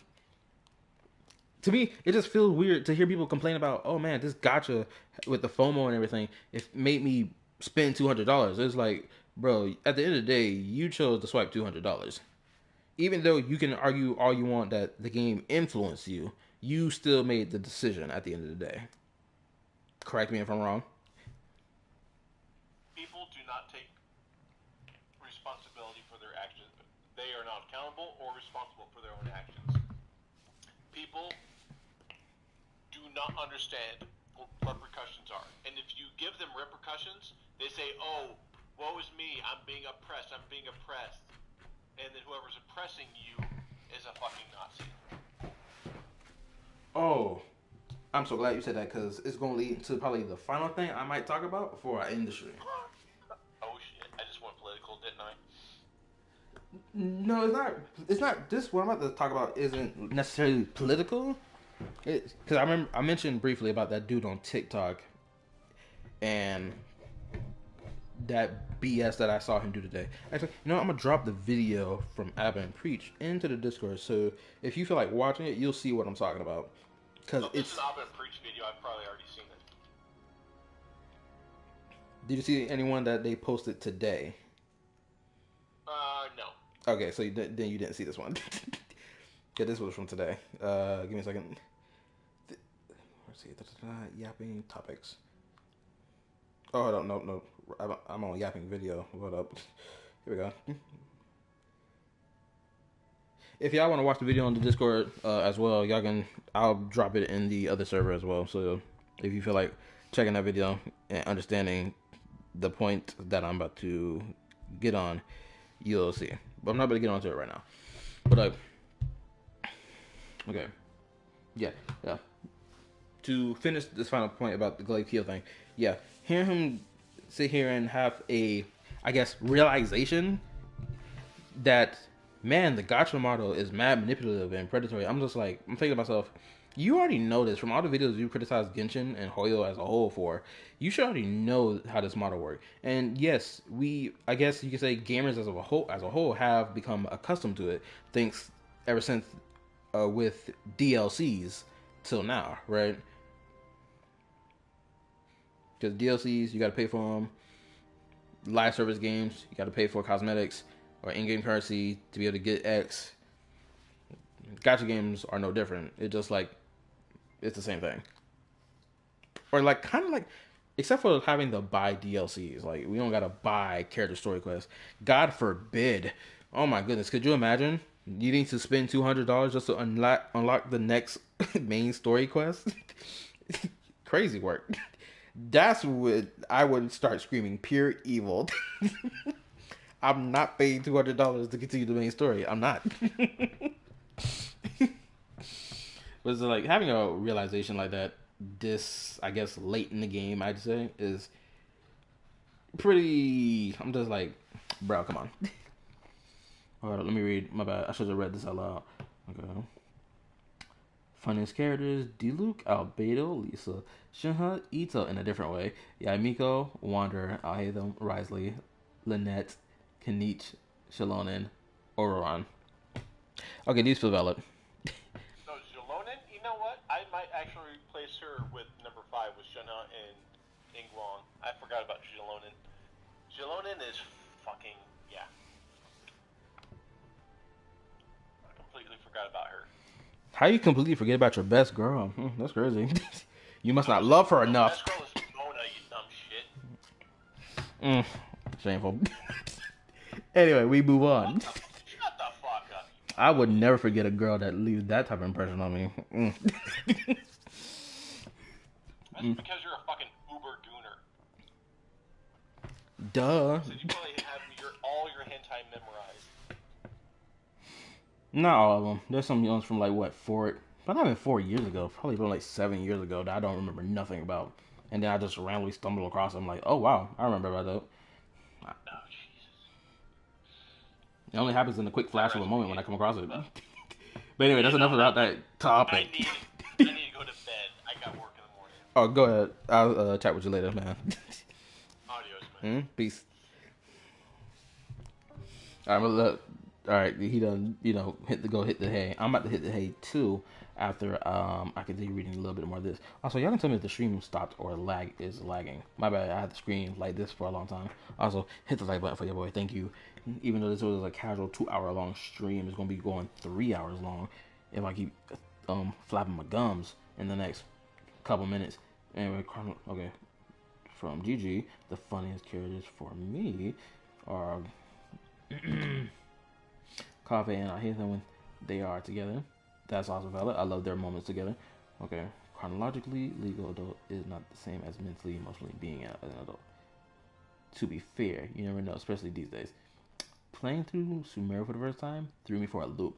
After every time I'd make a point or asking a question, Alhaitham would ask basically the same question. Answer my question.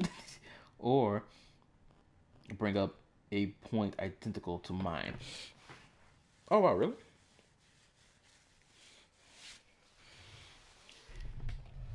Oh, so that's what you're deeming as your funny moment relating to Alhaitham. Okay, I see.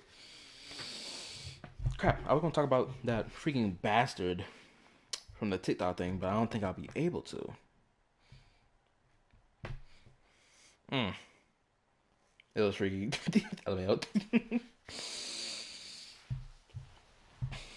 It sounded like it.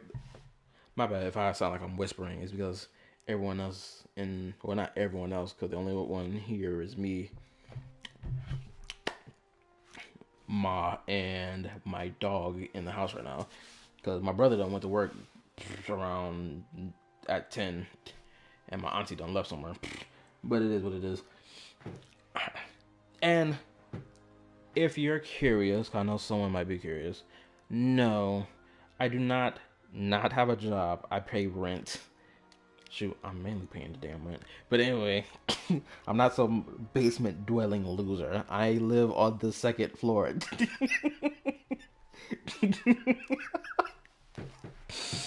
Okay, just wanted to mention that. I know someone might ask.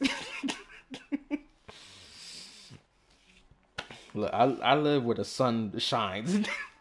Every morning I wake up, the sun beaming through my window. Oh my god. Cooking me like a freaking bacon on the pan.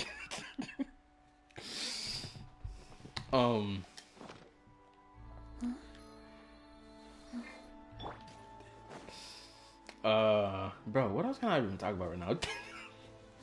I feel like I yapped my head off so much, which was good because that's what the point of the stream was gonna be. It should have been an hour-long stream with me yapping most of the time.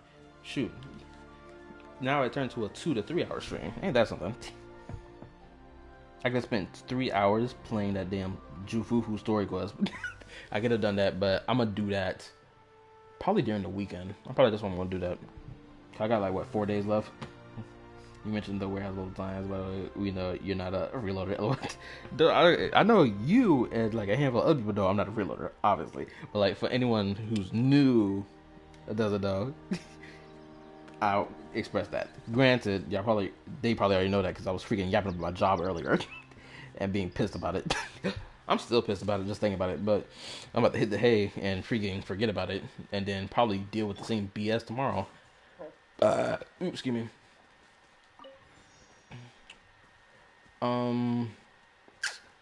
I think that's about it. I don't think I really have anything else to say. I feel like I've said everything I wanted to yap about, even though I didn't touch on every topic. Before I end the stream, I'm going to flex my list of characters I liked from the first year till now. Okay, it's basically like the last two teams, essentially. Okay. Team 1, this is the characters I like the most during the first year of the game. I mess with this whole squad. Team 2 is kind of undecided right now. These two most definitely are on this list of Team 2 for my recently new favorite characters. But I don't know who I want to add. You know what? I think I'm going to add Nouvelette to that list. I feel like he's such a valid pick. And after Nouvelette, I'd have to add Wanderer for his personal story that we got back in Sumeru. That was an interlude quest. I feel like these characters are absolutely valid for my new favorite characters of recent time. Granted, this list is actually bigger than just 4 of them. It probably contains 8 characters in this list, or at least on Team 2. But, yeah. Yep, that's about it. That's all I got to say. It's 1:40 in the morning. I gotta get up early and freaking be at work at 8 o'clock. Which, after realizing how long I've been streaming for, if I gotta get up at 8 o'clock, I gotta set my alarm for 6:50. Which means I'm gonna have 4 hours of sleep by the time the next 9 minutes pass. Ain't that a bitch? Okay, let me read. Wanderer is effing hilarious, whether he's joking or not. Scenes with him are great. True. I love his dickhead behavior. Which now I understand why Gigi likes a child. So I guess we're both similar in that way. Granted, Tripwire freaking hates Wanderer. In comparison to me. Granted, I named my Wanderer as Moro after the Ninjago character. Shoot, who know about Ninjago around here? I probably don't know nothing about Ninjago. I named my nigga Wanderer after Moro, the Master of Wind from Ninjago. It felt extremely fitting, which is why I named him as such.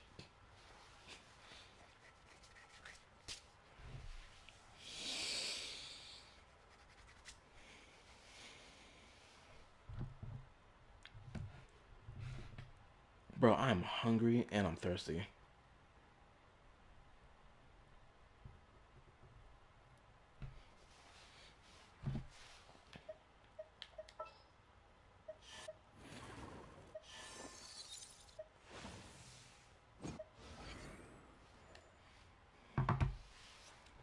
Zhao is malicious, Wanderer is snarky, sassy, and bitter, like me. I feel this humor on a personal level. Albedo sass is also underrated. Oh yeah. Yeah, Albedo does got sass. I completely forgot that he got that trait to him. Especially after that 5.6 quest. I think he got a lot of sass. What else can I say to that? You know, I think that's all I got to say. Alright, okay. I gotta end the stream now, because if I keep yapping, I'm gonna be here longer than I need to, and I need to go to sleep. And I need to go eat, because I'm hungry. So, Before I end the stream, I appreciate everyone coming to watch the stream. Hopefully y'all left a like on the stream as well.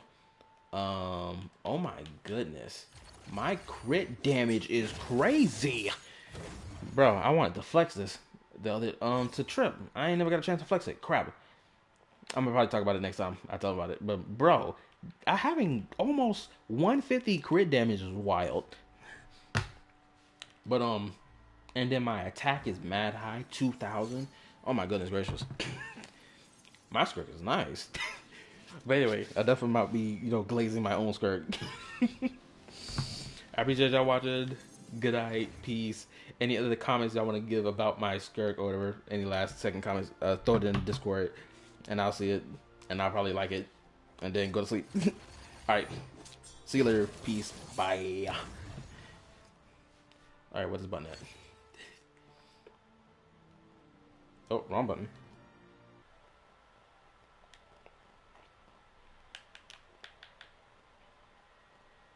Alright, peace.